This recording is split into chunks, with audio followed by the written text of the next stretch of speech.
শ্রদ্ধা সালাম জানিয়ে আমার বক্তব্য শুরু করছি এবং স্বাধীনতায় শহীদদের আত্মার মাগফিরাত কামনা করছি। শোক সন্তপ্ত পরিবারের সদস্যদের প্রতি গভীর সমবেদনা প্রকাশ করছি এবং সরকারের কাছে আহ্বান জানাচ্ছি পরিবারদের যথাযথ ক্ষতিপূরণ প্রদানের জন্য। সেই সাথে আমি গভীর শ্রদ্ধার সাথে স্মরণ করছি আমাদের প্রথম মুক্তিযুদ্ধের শহীদ এবং বীর মুক্তিযোদ্ধাদের। এরপরে আমি আহত বীর মুক্তিযোদ্ধা যারা দ্বিতীয় মুক্তিযুদ্ধের মাধ্যমে দেশকে বিজয় এনেছেন তাদের প্রতি অভিনন্দন জানাচ্ছি। তাদের সুচিকিৎসার জন্য সরকারের কাছে আমি আহ্বান জানাচ্ছি। তাদের ক্ষতিপূরণের জন্য যা ব্যবস্থা করা দরকার সরকার প্রয়োজনীয় ব্যবস্থা দেবেন বলে আমি আশা করি।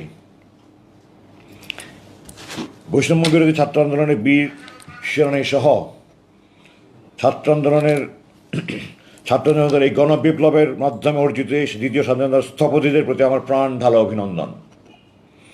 আপনাদের প্রতি আমার উপর আমার পরিবারের পক্ষ থেকে কৃতজ্ঞতা।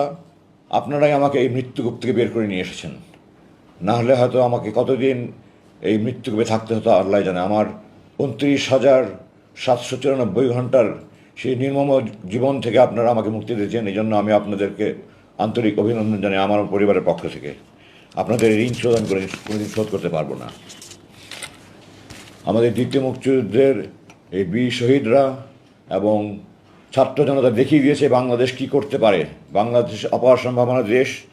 এটা সমস্ত বিশ্বের কাছে, সমস্ত জালিমদের কাছে একটা বার্তা পৌঁছে দিয়েছে যে জালিমরা কোনো দিন স্থায়ী হতে পারে না, জুলুম কোনো দিন স্থায়ী হতে পারে না। সত্যের বিজয় অনিবার্য। আপনাদের মনে রাখতে হবে, বিজয় অর্জন করাই শেষ নয়, বিজয় অর্জন হচ্ছে বিজয় ধরে রাখা আরও কঠিন। আমাদের এই বিজয় নস্যাৎ করার জন্য চক্রান্ত এখনও চলছে। আপনারা দেখতে পাচ্ছেন প্রতিদিন কিছু না কিছু গণ্ডগোল করার চেষ্টা করছে। এগুলি সব ষড়যন্ত্রকারীদের পরিকল্পনা। আপনাদের এগুলো শক্ত হাতে দমন করতে হবে। আমাদের সবার এবারে সজাগ থাকবে এবং সংঘবদ্ধভাবে ঐক্যবদ্ধভাবে তাদেরকে প্রতিহত করতে হবে। আমি এই মুহূর্তে বাংলাদেশ সেনাবাহিনীর সেনাপ্রধান জেনারেল ওয়াকারুজ্জামানকে আন্তরিক অভিনন্দন জানাই। জাতির এই ক্রান্তি লগ্নে তিনি যে ঐতিহাসিক ভূমিকা পালন করেছেন, তিনি যে গুরুত্বপূর্ণ জটিল মুহূর্তে যে সিদ্ধান্ত নিয়েছেন যা জাতির এই দ্বিতীয় বিজয় অর্জনের সহায়তা করেছে, তার এই তার এই অবদান জাতি কৃতজ্ঞতার সাথে সারা জীবন মনে রাখবে। তার নাম ইতিহাসে স্বর্ণাক্ষরে লেখা থাকবে। Congratulations general Wakeruzzaman, I am proud of you. তুমি আমার ছাত্র ছিলে, I am proud of you. আমি এই প্রসঙ্গে একথাও জাতিকে স্মরণ করে দিতে চাই, বাংলাদেশ সেনাবাহিনী একটা দেশপ্রেমিক সেনাবাহিনী। কিছু অসাধু অফিসার হয়তো কোনো অপকর্ম করে থাকতে পারবে, কিন্তু আপনারা মনে রাখবেন এই সেনাবাহিনী এই দেশের স্বাধীনতা অর্জনের গুরুত্বপূর্ণ ভূমিকা রেখেছে। এই দেশের সেনাবাহিনী এই দেশের জনগণের সেনাবাহিনী, এই দেশের ঐক্যের প্রতীক, স্বাধীনতার প্রতীক। এই সেনাবাহিনী এই দেশের জনগণের সেনাবাহিনী। সেনাবাহিনী সবসময় আপনাদের পাশে ছিল, থেকেছে, থাকবে ইনশাআল্লাহ, এবং আপনারা তার প্রমাণ পেয়েছেন। আমি সেনাবাহিনীর সদস্যদেরকে এই সাথে অভিনন্দন জানাচ্ছি। আমি অন্তর্বর্তীকালীন সরকারের প্রধান ডক্টর ইউনূস সহ সকল উপদেষ্টাদের প্রতি আন্তরিক অভিনন্দন জানাচ্ছি। আপনারা এই গণবিপ্লবের মাধ্যমে অর্জিত এই বিজয়কে আপনারা দেশকে 50 বছর এগিয়ে নিয়ে যাবেন বলে আমি দৃঢ়ভাবে বিশ্বাস করি। ডক্টর ইউনূসের মতো একজন যোগ্য ব্যক্তির নেতৃত্বে এই উপদেষ্টা পরিষদ দেশের সকল জঞ্জাল মুক্ত করবে। দেশের যত রকমের প্রতিষ্ঠানকে ধ্বংস করে দেওয়া হয়েছে সবগুলি প্রতিষ্ঠানকে আবার ঢেলে পুনরায় সাজিয়ে দেশকে একটা সমৃদ্ধশালী রাষ্ট্র হিসেবে গড়ে তোলার জন্য ওনারা সর্বাত্মক চেষ্টা করবেন বলে আমি বিশ্বাস করি। আপনার যা তা কিছু অন্যায় অবিচার, জুলুম অবিচার হয়েছে, যত গুম খুন, অর্থ পাচার, যত রকমের যত অবিচার, অন্যাচার, জুলুম, নির্যাতনের সব কিছুর আপনারা তদন্ত করবেন। দোষী ব্যক্তিদেরকে চিহ্নিত করে তাদের দৃষ্টান্তমূলক শাস্তির ব্যবস্থা করবেন এবং দেশকে একটা সুন্দর সঠিক পথ দেখিয়ে আপনারা দেশকে গণতান্ত্রিক সরকারের হাতে হস্তান্তর করে আপনার দায়িত্ব যথাযথ পালন করবেন। আমি দৃঢ়ভাবে বিশ্বাস করি, আশা করি এবং দোয়া করি। আমি জনগণের প্রতি, সমস্ত রাজনৈতিক দলের প্রতি আহ্বান জানাচ্ছি, আপনারা আপনাদের সর্বাত্মক সহযোগিতা অব্যাহত রাখবেন এই বিপ্লবী সরকারের প্রতি। এবং রাজনৈতিক দলের প্রতি আমার বিশেষ অনুরোধ থাকবে, আপনারা ওনাদেরকে নির্বাচন নিয়ে কোনো রকমের কোনো চাপ দেবেন না, আপনারা কোনো রকমের সময় বেঁধে দেবেন না। ওনারা, আমি দৃঢ়ভাবে বিশ্বাস করি, ওনারা যথাযথভাবে কাজ করে যত দ্রুত সম্ভব ওনার গণতান্ত্রিক প্রক্রিয়া চালু করবেন। একটা আহ্বান জানাতে চাই এই বিপ্লবী সরকারের প্রতি, যে প্রথম মুক্তিযুদ্ধে যারা যুদ্ধ করেছিলেন তারা প্রথমত ছিলেন বাংলাদেশ সেনাবাহিনী, নৌবাহিনী, সেনা বিমান বাহিনী, তিন বাহিনীর সেই সশস্ত্র সুপ্রশিক্ষিত সেনাবাহিনী প্রথম শুরু করেছে, তারপরে আপামর জনসাধারণ মুক্তিযুদ্ধে প্রশিক্ষণ নিয়ে অস্ত্র নিয়ে যুদ্ধ করেছে। তাদের অবদান যেমন কোনো দিন অস্বীকার করা যাবে না, সে একই সাথে আজকের তরুণ যুবক ছাত্র জনতা যেভাবে কোনো রকমের সামরিক প্রশিক্ষণ ছাড়া, কোনো রকমের অস্ত্র ছাড়া নিজের বুক ঝাঁপিয়ে পড়ে তারা যুদ্ধ করে দেশ স্বাধীন করেছে, এদের অবদান আরও অনেক বেশি বলে আমি মনে করি। এবং এই জন্য আমি জোর দাবি জানাই যে প্রথম মুক্তিযুদ্ধে যেমন শহীদ এবং বিভিন্ন বীরত্বপূর্ণ দায়িত্ব পালনের জন্য বীরশ্রেষ্ঠ, বীর উত্তম, বীর বিক্রম, বীর প্রতীক খেতাব দেওয়া হয়েছে, এই তৃতীয় মুক্তিযুদ্ধের শহীদদের প্রতি আবু সাহিদ সহ শহীদ এবং অন্যান্য যারা আহত হয়েছে, যার কৃতিত্বপূর্ণ ভূমিকা পালন, তাদেরকেও যথাযথভাবে এই সাহসিকতাপূর্ণ খেতাব বীরশ্রেষ্ঠ, বীরুত্তম, বীর বিক্রম, বীর প্রতীক যথাযথভাবে সরকার একটা কমিটি করে যাকে যে যেটা প্রাপ্য সেই খেতাব দেওয়ার জন্য আমি দৃঢ়ভাবে আহ্বান জানাচ্ছি। আমি আমার মূল বক্তব্যে যাওয়ার আগে আরও দু একটা বলতে চাই। প্রথম হলো, আমি আমার 57 জন শহীদ বিডিআর এই নির্মম হত্যাকাণ্ডে 57 জন শহীদ বীর ভাইয়ের রক্তের বদলা চাই। কোরআনে আছে খুনের বদলা খুন। আমার এই 57 জন আমার কলিজার টুকরা ভাই বাংলাদেশ সেনাবাহিনী কেন, কোনো সেনাবাহিনীতে general Shakil, general colonel Gulzar, colonel Kuddutullahi Rahman Shafiq, colonel এমদাদের মতো অফিসার তৈরি হওয়া খুব কঠিন ব্যাপার। এই সমস্ত অফিসারকে যারা খুন করেছে, যারা খুনের পরিকল্পনা করেছে, যারা উপদেশ দিয়েছে, পরামর্শ দিয়েছে, বাস্তবায়ন করেছে, এদের সবার বিরুদ্ধে দৃষ্টান্তমূলক শাস্তির ব্যবস্থা গ্রহণ করা হোক। যা মৃত্যুদণ্ড হোক, যে দণ্ড হোক, আমি খুনের বদলা খুন চাই।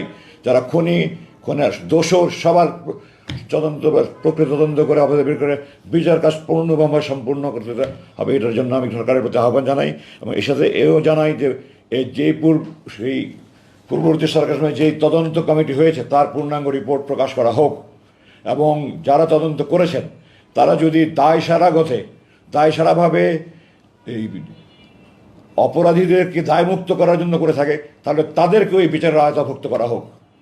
আমি মনে করি যে যারা অপরাধী এবং যারা অপরাধীদের অপরাধমুক্ত করার, দায়মুক্ত করার জন্য দায়ী, তারাও সমভাবে অপরাধী, সুতরাং সবাইকে আওতাভুক্ত করতে হবে।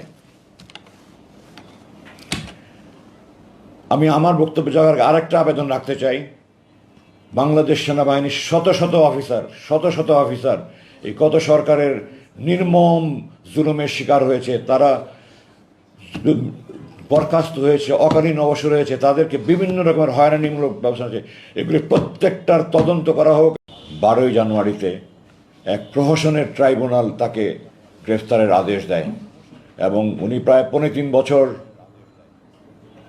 চিকিৎসাধীন অবস্থায় থেকে জালেমের কারাগারে থেকে উনি সুচিকিৎসার অভাবে উনি আস্তে আস্তে 23শে অক্টোবর 2000, আমি 8 বছর থাকায় আমার বছরগুলি এদিক সেদিক হয়েছে, ক্ষমা করবেন, 2013 সালের 23শে অক্টোবর উনি ইন্তেকাল করেন। এই দিনগুলো আমার পরিবারের জন্য অত্যন্ত দুর্বিষহ ছিল। একজন 90 বছরের ঊর্ধ্বে মানুষ কি অসহায়ের মতো ছোট কামরায় বন্দিশালায় দিন কাটিয়েছেন আমাদের জন্য। আমরা বলতে হবে চোখের পানি আটকে রাখতে পারেন। আমার মার যে কী কষ্টের দিন ছিল, আমি আমার মার পাশে সেই দিনগুলো থেকেছি এবং এরপরে আমার বাবা 23 অক্টোবর ইন্তেকাল করার পরে আমি আমার সমস্ত কর্মকাণ্ড বন্ধ করে সারাক্ষণ আমার মায়ের পাশে থাকতাম। আমার মা শয্যাশায়ী ছিলেন, প্রায় উনি অসুস্থ হয়ে যেতেন, আমি লোকমা খাওয়াতাম, আমার মায়ের হাত পা টিপে দিতাম, প্রেশার মেপে দিতাম, ওষুধ খাওয়াতাম, সারা রাত ঘুমাতেন না, ওনার মায়ের পাশে থেকে হাত বুলি বলে মাপে ঘুম পাড়িয়ে দিতাম। আমি সেই মাকে নিয়ে 22শে আগস্ট 2016 সালে রাতের ভাত খাচ্ছিলাম। আপনার ক্ষমা করবেন, আমার মা নিয়ে কথা বলতে গেলে আমি আবেগ থামাতে পারি না। আমার মা ছিলেন আমার জীবনের শ্রেষ্ঠ বন্ধু।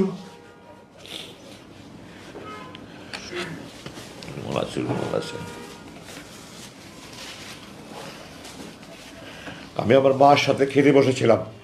এই সময় সরকারের গুন্ডা বাহিনী, আমি গুন্ডা বাহিনী এই জন্যই বলছি যে আইন প্রয়োগকারী সংস্থার লোক ওয়ারেন্ট ছাড়া, মামলা ছাড়া, ওয়ারেন্ট ছাড়া উঠিয়ে নিয়ে যাওয়ার মানেই গুন্ডারদের কাজ। সুতরাং যেই করুক না কেন সে গুন্ডা, এবং এটা করেছে সরকারের যেই বাহিনী হোক, সরকারি গুন্ডা বাহিনী।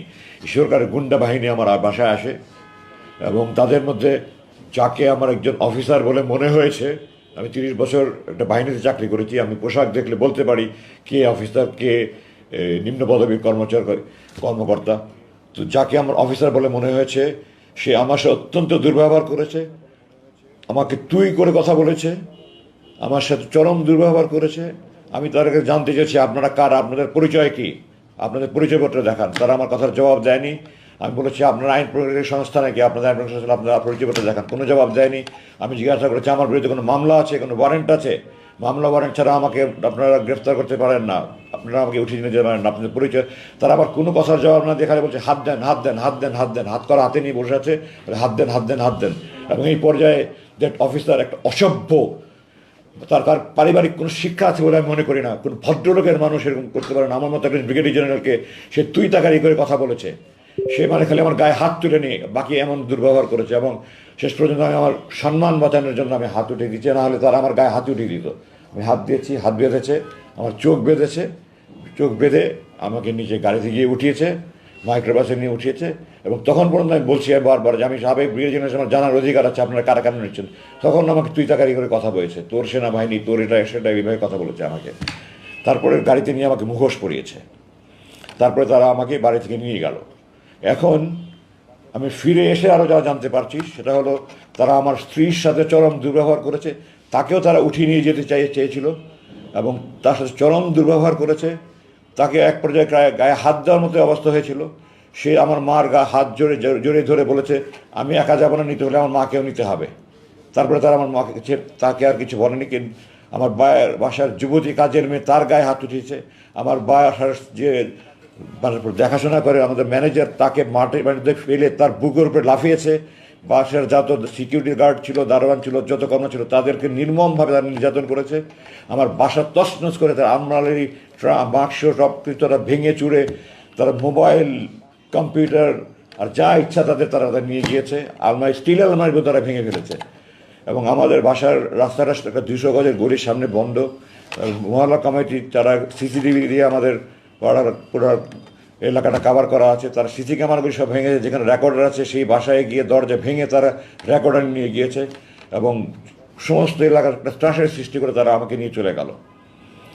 প্রায় আমার চোখ বাঁধা, মুখ বাঁধা, মুখে মুখোশ পরা, আমার তো জানার কোনো উপায় নেই আমাকে কোথায় নিয়ে যাচ্ছে। ডানে বামে করে প্রায় ঘন্টাদের ড্রাইভ করে আমাকে একটা রুমে নিয়ে গেল। রুমে নিয়ে গিয়ে আমাকে তারা চোখ হাত খুলে দিল এবং আমাকে একটা পায়জামা দিল, একটা লুঙ্গি দিল, বলে আপনার কাপড় পাল্টে দেন। তো আমি কাপড় পাল্টিয়ে ওগুলো দিয়ে দিই। আমার প্যান্ট শার্ট পরানো ছিল, ওগুলো দিয়ে দিলাম। আমাকে আমার আমার পরনে একটা স্যান্ডেল ছিল যেটা আমার বাবা পরতেন, আমার বাবার স্মৃতিস্বরূপ আমি স্যান্ডেলটা পরতাম। তারা আমাকে একজোড়া স্যান্ডেল দিল, আমার স্যান্ডেলটা নিয়ে যেতে দিল, আমি স্যান্ডেল নিতে দিই না। আমি বলেছি না, এটা আমার বাবার স্মৃতি, আমি এটা দেবো না। তারা অনেক জোরাজোরি করেছে, আমি বলছি না আপনারা দেবো না, আপনারা যা করতে পারেন, আমি আমার স্যান্ডেল দেবো না, এটা আমার বাবার স্মৃতি। তো শেষ পর্যন্ত তারা আমাকে স্যান্ডেল রাখতে দিয়েছে। তারপর আমাকে খাবার দিয়েছে তারা, এক প্যাকেট বিরিয়ানি। তখন কি বিরিয়ানি খাওয়ার মতো কোনো মানুষ সাথে থাকে? আমি খাবারের তো খেতে খাইনি তখন পর্যন্ত। আর বিরিয়ানি তো কেন, আমি তো তখন মৃত্যুর আশঙ্কা করছি। আমি গাড়িতে তাদের জিজ্ঞাসা করেছিলাম আপনারা কি আমাকে ক্রস ফায়ারের জন্য নিয়ে যাচ্ছেন? তো আমার পাশে থেকে একজন বললো না, আমাদের উপরস্থ কর্তৃপক্ষ আপনাদের কথা বলবে, কথা বলা শেষ হলে আপনাকে দিয়ে যাবো আমরা। রাতে আমাকে দিয়ে গেল। আমি নামাজ আসায় আগে পড়েছিলাম। ভোর রাতের দিকে আমি টয়লেটে গিয়ে তাহাজ্জুদ অজু করে সে তাহাজ্জুদ নামাজ পড়লাম, ফজর নামাজ পড়লাম। আমার রুম থেকে আমাকে টয়লেটে নিয়ে যাওয়ার পথে প্রায় 50 কদম যেতে হতো। আমার হাত বেঁধে, চোখ বেঁধে, তারপর মুখোশ পরিয়ে আমাকে নিয়ে যেত। টয়লেটের ভিতরে গিয়ে খুলে দিত। বাইরে দিয়ে তারা স্টিলের দরজা বন্ধ করে তালা মেরে রাখতো। আমার কাজ শেষ হলে আমি নক করলে তারা দরজা খুলে এসে আবার চোখ বেঁধে, হাত বেঁধে, মুখোশ পরিয়ে নিয়ে আসতো। রুমে এসে আমি তাহাজ্জুদ পড়লাম। তাহাজ্জুদ পড়ে আল্লাহর কাছে খুব কান্নাকাটি করলাম। আর সারা রাত আমি এই আতঙ্কে আছে। একটা আপায়ের আওয়াজ শুনলে আমি মনে করছি এই বুঝে আমাকে ক্রস ফায়ার নিয়ে যাচ্ছে, এই বুঝে আমার ক্রস ফায়ার নিয়ে যাচ্ছে। আমাদের সে গুম মানে তো ক্রস ফায়ার, এটাই একটা চিরাচরিত হয়ে আসছে। সারা রাত আমি তাহাজ্জুদে আল্লাহর কাছে চোখের পানি ফেলে কান্না করলাম, আল্লাহ এই নামাজ যদি আমার শেষ নামাজ হয়, আর জালেমরা যদি আজকে আমাকে, তোমার যদি জালেমদের হাতে আমার মৃত্যু রেখে থাকো, তুমি আমাকে শহীদের মর্যাদা দিও। আর আমার লাশ যেন কুকুর বিড়াল না খায় আল্লাহ। আমার লাশটা অক্ষত অবস্থা আমার মাতৃ সন্তানদের কাছে পৌঁছে দিও। আমি তাহাজ্জুদের ফজরের নামাজ পড়ে, দোয়া পড়ে বিছানায় শুলাম। চোখে তো ঘুম আসে না।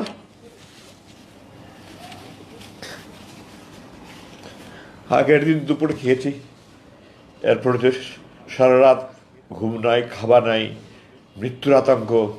পরের দিন সকালে নাস্তা দিয়েছিল আমাকে, চা, পরোটা, ডিম ভাজি। নাস্তা খাওয়ার তো নাস্তাটা দিয়ে দেখলেই আমার চোখ দিয়ে ঝরঝর করে পানি বলে, কারণ আমি মাকে নিয়ে খেতে বসছিলাম, মাকে বা দুইয়ের সময় লোকমা খাইয়ে দিলাম। আমি বললাম এগুলো নিয়ে যান, আমি খাবো না। এরপরে 12টার দিকে হঠাৎ করে আমার মনে হলো আমার হাত পা সব খিঁচুনি আসছে, আমার মনে হলো আমি যেন মরে যাচ্ছি। আমার চোখ মুখ অন্ধকার হয়ে আসতে, আমি চিৎকার চেঁচামেচি শুরু করলাম। এরপরে আমি আর কিছু বলতে পারবো না। কতক্ষণ পরে আমার হুশ আসছে আমি বলতে পারবো না। আমি দেখলাম আমাকে আগে যে রুম নিয়েছিল তাতে অন্য আরেকটা রুমে, এবং আমার হাতে স্যালাইন দেওয়া। এবং এখন একজন আমাকে বলল যে আপনি অজ্ঞান হয়ে গিয়েছিলেন, এখন আপনাকে ওষুধ দিয়ে, আপনার প্রেশার খুব বেড়ে গিয়েছিল, আপনাকে প্রেশারের ওষুধ এবং ঘুমের ওষুধ দিয়ে আপনার ঘুম পাড়িয়ে রাখা হয়েছিল। যাই হোক, এভাবে প্রায় 6 দিন বা 7 দিন, আমার ঠিক মনে নেই, আমার এই অবস্থায় কাটলো। আমি যখন টয়লেটে যেতাম তখন ক্যানোলা লাগানো ছিল, ওটা খুলে দিত, আমি টয়লেটে যেতাম। খাবার দিত আমাকে, 3 বেলা খাবার, খাবার যাই দিত, রান্নার এত মান দেখলে আমার আমার রান্নার ব্যাপারে আমার চেহারা দেখে আমার খেতে ইচ্ছে হতো না। আর চোখের খাবার সামনে বসলে আমার চোখ দিয়ে ঝরঝর করে পানি পড়তো, আমি খারাপও কি। 6-7 দিন আমি বলতে গেলে না খাওয়াই, শুধু একটু চা খেতাম বা একটু পরোটা, একটু কোনা টুকরা খেতাম, সাদা ভাত 2-1 লোকমা খেতাম। এভাবেই আমার 6-7 দিন গেল, স্যালাইনের উপরে ছিলাম। তারপরে 6-7 দিন পরে আমাকে প্রথম যে রুমে নিয়ে গিয়েছিল আবার সেই রুমে নিয়ে আসলো। তারপরে থেকে আমি প্রতিদিনই বলছি, আপনারা বলছেন যে আমাকে আপনাদের অপরস্থ কর্তৃপক্ষ কথা বলবে, কোথায় তারা, কোথায় তারা, আসে না কেন, আসে না কেন? আসবে, ওনাদের সময় হলে আসবে, ওনাদের সময় হবে। আসলে এইভাবে দিন চলতে থাকলো। আমার তো খাওয়া দাওয়া কিছুই নাই, আস্তে আস্তে আমি শুকিয়ে যেতে থাকলাম। দাঁড়িয়ে নামাজ পড়ে আমার ক্ষমতা হারিয়ে ফেললাম, বসে নামাজ পড়া শুরু করলাম। পরে 1 মাস প্রায় না খাওয়া আমি, এই অবস্থায় এক পর্যায়ে আমি শুয়ে নামাজ পড়তে শুরু করলাম। আমি বসে নামাজ পড়ার আমার ক্ষমতা ছিল না। ঠিক 1 মাস পরের ঘটনা, 22শে আগস্ট রাতে নিয়ে গেল। 21শে আগস্ট রাত 11টা 50-এ আমাকে একজন এসে বলল যে আপনার সাথে আমাদের বড় ভাই কথা বলবে। তো বড় ভাই শব্দটা আমি প্রথম শুনলাম ওখানে। আমি বললাম বড় ভাই মানে আমাদের উপরস্থ কর্তৃপক্ষ। তো আমি বললাম তো বাংলাদেশের সকল ব্যাংক, বিমা প্রতিষ্ঠান, স্কুল কলেজ সবখানে তো উপরস্থ স্যার বলে, আপনারা কি বড় ভাই বলে আমাকে বোঝাতে চাচ্ছেন যে আপনার বেসামরিক প্রতিষ্ঠান? আমি 30 বছর একটা বাহিনীতে কাজ করেছি, এই ধরনের কাজ কি কোনো বেসামরিক প্রতিষ্ঠান করে? আপনারা আমাকে কি গর্ধব পেয়েছেন? যাই হোক, আমার রুম বন্ধ করে অন্ধকার করে দিল। অন্ধকার করে দিয়ে টর্চ লাইট নিয়ে একজন আসলেন। আমি তো তার চেহারা কিছু দেখার সুযোগ নেই, রুম অন্ধকার। আমার মাথার পিছনে উনি একটা চেয়ার নিয়ে বসলেন, বসে আমাকে বললেন, খুব সংক্ষিপ্ত কথা, একটা অঘটন ঘটনের আশঙ্কায় আপনাকে আটক করা হয়েছিল, সে আশঙ্কাটা কেটে গেছে, আপনাকে এখন মুক্তি দেওয়ার সিদ্ধান্ত হয়েছে। আমি বলছি 21শে সেপ্টেম্বর রাত 11টা 50 মিনিটের কথা। আপনাকে এখন মুক্তির সিদ্ধান্ত নেওয়া হয়েছে। তো আমি বললাম, আমাকে মুক্তির জন্য কি আমি দিন গুনবো না ঘন্টা গুনবো? তো উনি বললেন যে আপনি একজন সেনাবাহিনীর সাবেক জেনারেল, আপনি জানেন আপনার সিদ্ধান্ত তো সর্বোচ্চ পর্যায় থেকে আসবে, আমার মতো ব্যক্তির পক্ষে এটা সিদ্ধান্ত দেওয়া সম্ভব না। এই কথা বলে উনি চলে গেলেন। এরপর থেকে আমি দিন গুনছি, কেউ মুক্তির কথা বলে না, কিছুই বলে না। প্রতিদিন দোয়া করি, নামাজ পড়ি, দোয়া করি, চোখের পানি ফেলে কান্নাকাটি করি, কোনো কথা নেই। 19শে সেপ্টেম্বর, মানে আরও প্রায় মাসখানেক পরে, 19শে অক্টোবর প্রথম কয়েকজন অফিসার আসলো। আমাকে তখন আমার রুম থেকে চোখ বেঁধে, হাত বেঁধে, মুখে পরিয়ে ওখানে একটা রুমে নিয়ে গেলো। এটা তাদের ইন্টারোগেশন রুম, মানে কয়েকটা রুম আছে তাদের ইন্টারোগেশন রুম। এবং ওখানে অন্যান্য বন্দীদেরকে তারা অনেক নির্যাতন করে। আল্লাহর রহমত যে আমাকে তারা আমাকে শারীরিক নির্যাতন করেনি। তো আমাকে তারা আমার নামটা অনেক কিছু জিজ্ঞাসা করলো। তারপরে আমার সাথে বিভিন্ন অফিসারের পরিচয় ছিল, তাদের সাথে আপনার কী পরিচয়, অমুকের সাথে আপনার কী পরিচয়, অমুকের সাথে আপনার কী পরিচয়, কীভাবে চিনেন। তো স্বাভাবিকভাবেই এই সরকারে যারা জুলুম নির্যাতনের শিকার হয়েছে তারাই আমার সাথে বেশি যোগাযোগ করেছে, কারণ আমি একজন জুলুম নির্যাতনের শিকার। তো আপনার সাথে তো সব সরকার বিরোধী লোকের সাথে যোগাযোগ দেখা যায়, আমাকে তারা বলছে। তো আমি বললাম যে আমরা সেনাবাহিনীতে কে সরকারকে বেসরকারি আমরা এটা কখনো দেখি না, সেনাবাহিনীতে কোনো দল নাই, সেনাবাহিনীর সবাই আমরা ভাই ভাই, আমরা সবাইকে ভাইয়ের মতো মনে করি, আমরা সেইভাবে যোগাযোগ করি, কে কী দল করে আমরা সেনাবাহিনীতে দেখি না। সুতরাং আপনারা যেটা বলছেন এটা আপনাদের কল্পনাপ্রসূত। আমার সাথে এই ধরনের কারণ কে সরকার বিরোধী সরকার বড় জন্য এগুলি হিসাব করে আমরা যোগাযোগ করি না। আমি অমুকের সাথে অমুক জায়গায় চাকরি করেছি, অমুক সাথে অমুক জায়গায় চাকরি করেছি, আমি এই সমস্ত বিবরণ দিলাম। 19 তারিখে কিছুক্ষণ জিজ্ঞাসাবাদ করে তারা চলে গেল। আবার 3 দিন পরে 22শে অক্টোবর আবার তারা আসলো, আবার একই ধরনের প্রশ্ন। এটা একটা আপনার ইন্টারোগেশনের একটা পদ্ধতি, একই প্রশ্ন বারবার করা, যেন কোনো যদি আমার বক্তব্যে বেশ কম হয় তাহলে তারা বুঝতে পারবে যে মিথ্যার আশ্রয় নিচ্ছে, তখন ওটা নিয়ে তারা আমাকে বারবার জিজ্ঞাসা করবে। তো সত্য বললে তো আর বারবার জিজ্ঞাসা করলে 100 বার জিজ্ঞাসা করলেও কোনো সমস্যা নাই। ইংরেজিতে বলে যে most difficult part of telling a lie is that you have to remember what you said the first time. প্রথমে যেটা বলেছিল যদি মনে রাখতে না পারি তাহলে আমি দ্বিতীয়বার উল্টাপাল্টা বললে মিথ্যা হতে হবে। তো আমি যদি মিথ্যা না বলি তো আমার তো এটা মনে রাখার কোনো দরকার নেই। তো আমি দ্বিতীয়বার আমি যা জিজ্ঞাসা করলে একই কথা মনে রাখতে একই প্রশ্ন করলো। এরপরে দীর্ঘদিন পর জিজ্ঞাসা করেন, আমি তাদের বললাম আপনারা কতদিন আমাকে এভাবে আটকে রাখবেন, বলে আপনারা থাকেন আরও কিছু জিজ্ঞাসাবাদ করবো। 7ই ডিসেম্বর আমাকে তৃতীয়বার তারা জিজ্ঞাসাবাদ করলো আগের প্রশ্নগুলি, কিন্তু এই প্রশ্ন এবার কিছু ব্যতিক্রম ধর্মীয় প্রশ্ন ছিল। এখানে তারা আমাকে হঠাৎ করে বলল, আপনি ভারতের বিরুদ্ধে ফেসবুকে এত সোচ্চার কেন? আমি এখন একটু পিছনে দিয়ে ফিরে যেতে চাই। আমি আমার শরীরের প্রতিটা অনুপরমাণু, শিরা উপসারের লোমকূপ, রক্তবিন্দু, সমস্ত অস্থিমজ্জা, খাঁটি দেশপ্রেমিক আপাদমস্ত আমি সৈনিক। আমি দেশের জন্য জীবন দেওয়ার জন্য শপথ নিয়েছিলাম, আমি যোগদান করেছি, আমি এখনও প্রস্তুত দেশের জন্য জীবন দেওয়ার জন্য। তো আমি বলেছি যে আমাকে যে খুব বলেছিলাম ভারতের বিরুদ্ধে ফেসবুক এত সোচ্চার কেন? তো আমি বললাম ভারতের বিরুদ্ধে ফেসবুকে সোচ্চার হওয়া যদি বেআইনি হয় তাহলে আপনারা আমাকে আটকে রেখেছেন কেন? বিচার বহির্ভূত হবে, আমাকে সে আইনে মামলা দিচ্ছেন না কেন? আর আমি স্বাধীনতা যুদ্ধের পর থেকে, আমি 2016 সালে 7ই ডিসেম্বরের কথা বলছি, তখন স্বাধীনতার 45 বছর প্রায়। আমি বলছি আমি স্বাধীনতার পরে 45 বছরে ভারতকে বন্ধু হিসাবে দেখিনি। আমি ভারতকে একটা বন্ধু প্রতিবেশী রাষ্ট্র হিসেবে দেখতে চাই। আমাদের ফরেন পলিসি হলো, আমাদের পররাষ্ট্রনীতি হলো friendship to all, malice two নান। সবার সাথেই বন্ধুত্ব, কারোর সাথে বৈরিতা না করে।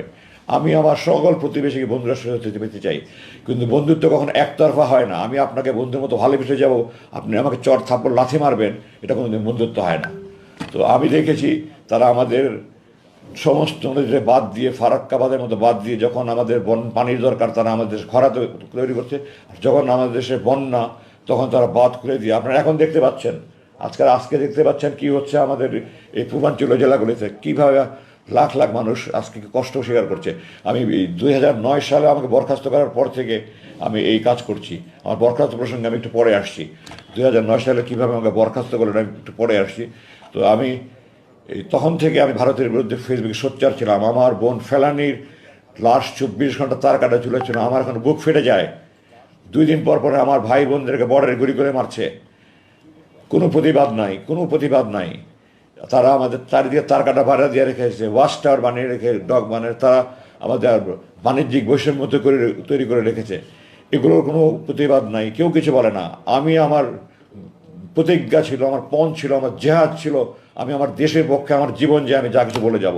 আমার ক্ষুদ্র প্রচেষ্টা আমি ফেসবুকে লেখালেখি করছি, এগুলো নিয়ে আমার বিরুদ্ধে তারা খুব ক্ষুব্ধ। আমি বিস্মিত যে বাংলাদেশের কোনো একটা বাহিনী, যে কোনো বাহিনী হোক, তারা ভারতের বিরুদ্ধে আমি যদি ক্ষোভ প্রকাশ করে থাকি, তাদের এত ক্ষুব্ধ হওয়ার কী আছে? তারা কি ভারতপ্রেমী? তাহলে ভারতপ্রেমী না হলে তাদের কেন এত ক্ষোভ হবে? আমি আশ্চর্য হই না যে বিগত সরকার যাদেরকে ব্যবহার করেছে, সেই স্বার্থান্বেষী সেই মহল, তারাও সরকারের দ্বারা প্রভাবিত, তারাও ভারতপ্রেমী ছিল, নাহলে তারা আমার বিরুদ্ধে ক্ষুব্ধ প্রতিক্রিয়া ব্যক্ত করতো না। আমি এই প্রসঙ্গে আরেকটু পূর্বে ফিরে যেতে চাই। আমরা যেমন ভারতকে বন্ধু মনে করলে হবে না, আমাদের ইতিহাস জানতে হবে। আমরা যদি ইতিহাস না জানি তাহলে আমরা ভুল করব। আমরা বারবার ভুল করেছি, আমরা এখন আর ভুল করতে চাই না। 1905 সালে এই ব্রিটিশ সরকার আমাদের এই বঙ্গভঙ্গ করেছিল পূর্ব বাংলা মুসলমানদের উন্নতির জন্য। এই ভারত এটার বিরুদ্ধে আন্দোলন করে, বঙ্গভঙ্গ রদ মানে বাতিল আন্দোলন করে, 6 বছর পর্যন্ত বাতিল আন্দোলন করে এটাকে বাতিল করে আমাদের 2 বাংলা এক করেছে। তারা আমাদের মুসলমানদের উন্নতি চায়নি। 1971 সালে, আপনারা জানেন না, দেশবাসীর জানা উচিত এগুলো, আমরা মৈত্রী চুক্তি নামে অক্টোবর 1971 সালে আমাদের অস্থায়ী সরকার একটা চুক্তি করেছিল। সৈয়দ নজরুল ইসলাম সাহেব অস্থায়ী চুক্তি করে স্বাক্ষর করে অজ্ঞান হয়ে গিয়েছিলেন। আমার কথা নয়, আপনারা 266 দিনের স্বাধীনতা আওয়ামী লীগ অ্যাডভোকেট নুরুল কাদেরের বই পড়ে দেখেন। ওনার কথা আছে যে অস্থায়ী সরকারের অস্থায়ী রাষ্ট্রপতি সৈয়দ নজরুল ইসলাম স্বাক্ষর করে অজ্ঞান হয়ে গেছিলেন। ওটা চুক্তি ছিল। আমি 3টা আপনাদের শুধু দৃষ্টি আকর্ষণ করছি। 1 নম্বর, এদেশে কোনো সেনাবাহিনী থাকবে না, এদেশে ভারতের সেনাবাহিনী থাকবে। 2, এদেশের প্রশাসনে যারা মুক্তিযুদ্ধে যোগদান করেছে তারা বাদে বাকি সবাইকে অপসারণ করতে হবে। ভারতের প্রশাসনের লোক এই দেশে প্রশাসন চালাবে। এই দেশের প্রশাসনের শতকরা 1জন লোকও মুক্তিযুদ্ধে যোগদান করেনি। আপামর ছাত্ররা যোগদান করেছে। তার মানে এই দেশের প্রশাসন তাদের হাতে তুলে যাবে। তৃতীয়ত, এই দেশের পররাষ্ট্র মন্ত্রণালয় এবং প্রতিরক্ষা মন্ত্রণালয় ভারতের নিয়ন্ত্রণে থাকবে। আমি দেশবাসীর কাছে জানতে চাই, আপনারা বলেন এটা কি স্বাধীনতার চুক্তি, মৈত্রী চুক্তি না গোলামির চুক্তি? এই চুক্তি যারা করেছে তারা মির্জাফরের বংশধর, তারা এই দেশকে বিক্রি করে দিচ্ছিল। আল্লাহ আমাদেরকে রক্ষা করেছেন। আমি এগুলির বিরুদ্ধে সবসময় সোচ্চার ছিলাম। সেনাবাহিনীর চাকরি করা অবস্থায় আমি এগুলি বলতে পারিনি। 2009 সাল থেকে আমি বলেছি, এটাই ছিল আমার অপরাধ, এটা আমার বড় অপরাধ ছিল। আর অপরাধ, আমি অধ্যাপক গোলাম আযমের ছেলে, এই কারণে তারা আমাকে নিয়ে বন্দি করে রেখেছে। এবং এই 29,794 ঘন্টার কাহিনী 29,794 দিন বলে শেষ করা যাবে না। সেই নির্মম কারাগারে আল্লাহ আমাকে চোখ দিয়েছেন আল্লাহর পৃথিবী দেখার জন্য। আমার এটা অধিকার, আমার সেই অধিকার কেড়ে নেওয়া আছে। আমি আল্লাহর আকাশ দেখিনি, বা সূর্য দেখিনি, চাঁদ দেখিনি, মেঘ দেখিনি, বৃষ্টি দেখিনি, রোদ দেখিনি, আমি আল্লাহর মাটি দেখিনি, গাছ দেখিনি। আমার রুমের দক্ষিণ দিকে দুটো ছোটো ভেন্টিলেটর ছিল, ওগুলো দিয়ে মাঝে মাঝে একটু আলো দেখা যেত। আমি মাঝে মাঝে ওই তাকিয়ে দেখতাম। তারা এটা সিসি ক্যামেরা দিয়ে খেয়াল করে ওটাও বন্ধ করে দিয়েছে। আমার বুক হাহাকার করতো, আমি আল্লাহর দুনিয়া দেখতে চাই। মাঝে মাঝে মনে হতো আমি বন্ধ করি তাহাজ্জুদ পড়ে, যে আল্লাহ যারা তোমার দুনিয়া দেখা আমার জন্য বন্ধ করে দিয়েছি, তুমি তাদের দৃষ্টিশক্তি বন্ধ করে দাও। কিন্তু আমি আল্লাহর কাছে বিচার দিয়েছি, আল্লাহ আমি বন্ধ করি না, তুমি আকামুল হাকিমিন, সর্বশ্রেষ্ঠ বিচারক আল্লাহ, তুমি তাদের ব্যবস্থা নিও। আমি দেশবাসী হিসেবে বলতে চাই, আপনারা যদি মনে করেন আমি ভারতের বিরুদ্ধে প্রতিবাদ করে অন্যায় করেছি, এটা খারাপ কাজ করেছি, দেশ বিরুদ্ধে করেছি, আমাকে ফাঁসিয়ে দেন, আমি হাসতে হাসতে ফাঁসির মধ্যে যাবো, আমি দৃঢ়ভাবে বলছি।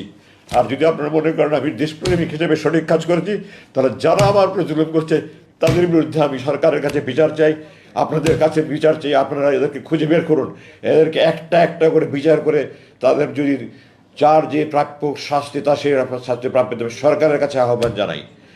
আপনারা আমাকে সহ যত রকমের যত গুম, খুন, ধর্ষণ, রাহাজানি, যত অন্যায় বিচার জুলুম হয়েছে, এই সবগুলির দোষী ব্যক্তিদের শাস্তি পূর্ণাঙ্গ বিচার করে মৃত্যুদণ্ড হোক, যে দণ্ড হোক, আপনার সেই দণ্ড প্রদান করেন। আমার ওখানে দিনগুলো কীভাবে কেটেছে এগুলো আমি মনে করে আমার বুক ফিরে যায়। আমি এগুলি ওই দুর্ধর্ষ ওই বিভীষিকাময় দিনগুলোর কথা মনে করতে চাই না। আমার চোখ 41,000 বারের মতো আমি হিসাব করেছি এই 8 বছরে, মোট 41,000 মতো আমার হাত করা পড়েছে। আমার হাতের এখানে শত শত দাগ হয়ে গেছে। আমার চোখের এখানে চোখ এত জোরে বাঁধতো, চোখের মনি মনে হয় ফেটে যাচ্ছে। আমি অনুরোধ করতাম একটু ঢিলা করে বাঁধেন, একটু ঢিলা করে বাঁধেন, আমার চোখে মনি ব্যথা হচ্ছে, আমার নাককে চাপ পড়ছে, আমি শ্বাস নিতে পারছি না। কোনো মায়া দয়াহীন ছিল না। আর কষ্ট লাগতো যে ছেলেগুলি রুমে আমাকে খাবার দিত বা আমাকে টয়লেটে নিয়ে যাওয়া আসা করতো, সেই ছেলেগুলি, আমি যখন 1981 সালে কমিশন হই, যে সৈনিক আমার বুট পালিশ করতো তাদের নাতির বয়সে ছেলে, আমার বড় সন্তান থেকে 10-12 বছরের বড় ছোটো ছেলে, তারা আমাকে ধমকের সুরে, হুকুমের সুরে কথা বলতো। আমার সমস্ত শরীর আগুন জ্বলতে, কিছু করতে পারতাম না, প্রতিবাদ করতে পারতাম না। ওখানে দৈনন্দিন প্রশাসন দেখার জন্য একটু সিনিয়র লেভেলের, আমার ধারণা তারা ওই হাবিলদার পর্যায়ের হবে। আমি তাদের কাছে বারবার অনুরোধ করেছি। 2-1 ছিল একটু সহানুভূতির ছিল, 2-1 ছিল, তারাও সুপারভাইজাররা আমার সাথে চরম দুর্ব্যবহার করেছে। এক পর্যায়ে এমন হলো যে একটা ছেলে বারবার দুর্ব্যবহার করছে, আমি তাকে বারবার পরিবর্তন করার কথা, তাকে পরিবর্তন করছে না। আমি সুপারভাইজারকে বললাম যে আপনারা যদি একে পরিবর্তন না করেন তাহলে আমার খাবার সময় যদি তার ডিউটি থাকে আমি খাদ্য বর্জন করবো। আমার সুপারভাইজার আমাকে হুমকি দিল, আপনি যদি খাদ্য বর্জন করেন তাহলে প্রতিবেলা খাবার সময় আমি তাকে ডিউটি দেবো। এবং সে সেটা বাস্তবায়ন করেছে। আমি 2 দিন শুধু মুড়ি পানি খেয়ে থেকেছি, কারণ যখনই আমার নাস্তার সময় তাকে ডিউটি দেয়, যখনই আমার দুপুরে খাবার সময় তাকে ডিউটি দেয়, যখনই আমার রাতের খাবার সময় তাকে ডিউটি দেয়। ডাক্তার কিছুদিন, এটা গত বছর শেষের দিকের কথা বলছি, আমার কথা একটু আগে পিছিয়ে হয়ে যাবে, কিছু ক্ষমা করবেন আমাকে। তো ডাক্তার গত জানুয়ারি মাসের 19-20 তারিখের দিকে আমার দেখতে আসলো। প্রথম দিকে প্রায় 1 মাস পর পর দেখতে আসতো, এরপরে বছরখানেক পর থেকে 2 মাস পর পর দেখতে আসতো, বছর 3 পর থেকে 3 মাস পর পর দেখতে আসতো, শেষ পর্যন্ত 3 মাস পর পর দেখতে আসতো। তো গত জানুয়ারি মাসে ডাক্তার 19-20 তারিখে থেকে আমার দেখতে আসলেন, আমাকে বললেন আপনি কেমন আছেন। আমি বললাম ডাক্তার সাহেব আপনাকে হাত জোর করে বলছি আমার শারীরিক চিকিৎসা দরকার নেই, আপনি আমাকে মানসিক নির্যাতন থেকে রক্ষা করেন, আমি সহ্য করতে পারি না।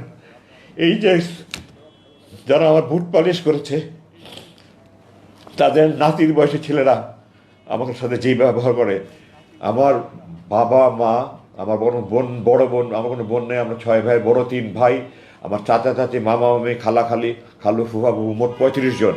এই 35 জন মিলে সারা জীবনে আমার সাথে আর দুর্ব্যবহার করেনি। একটা ছেলে শুধু কয়েক মাস আমাদের যত দুর্ব্যবহার করেছে।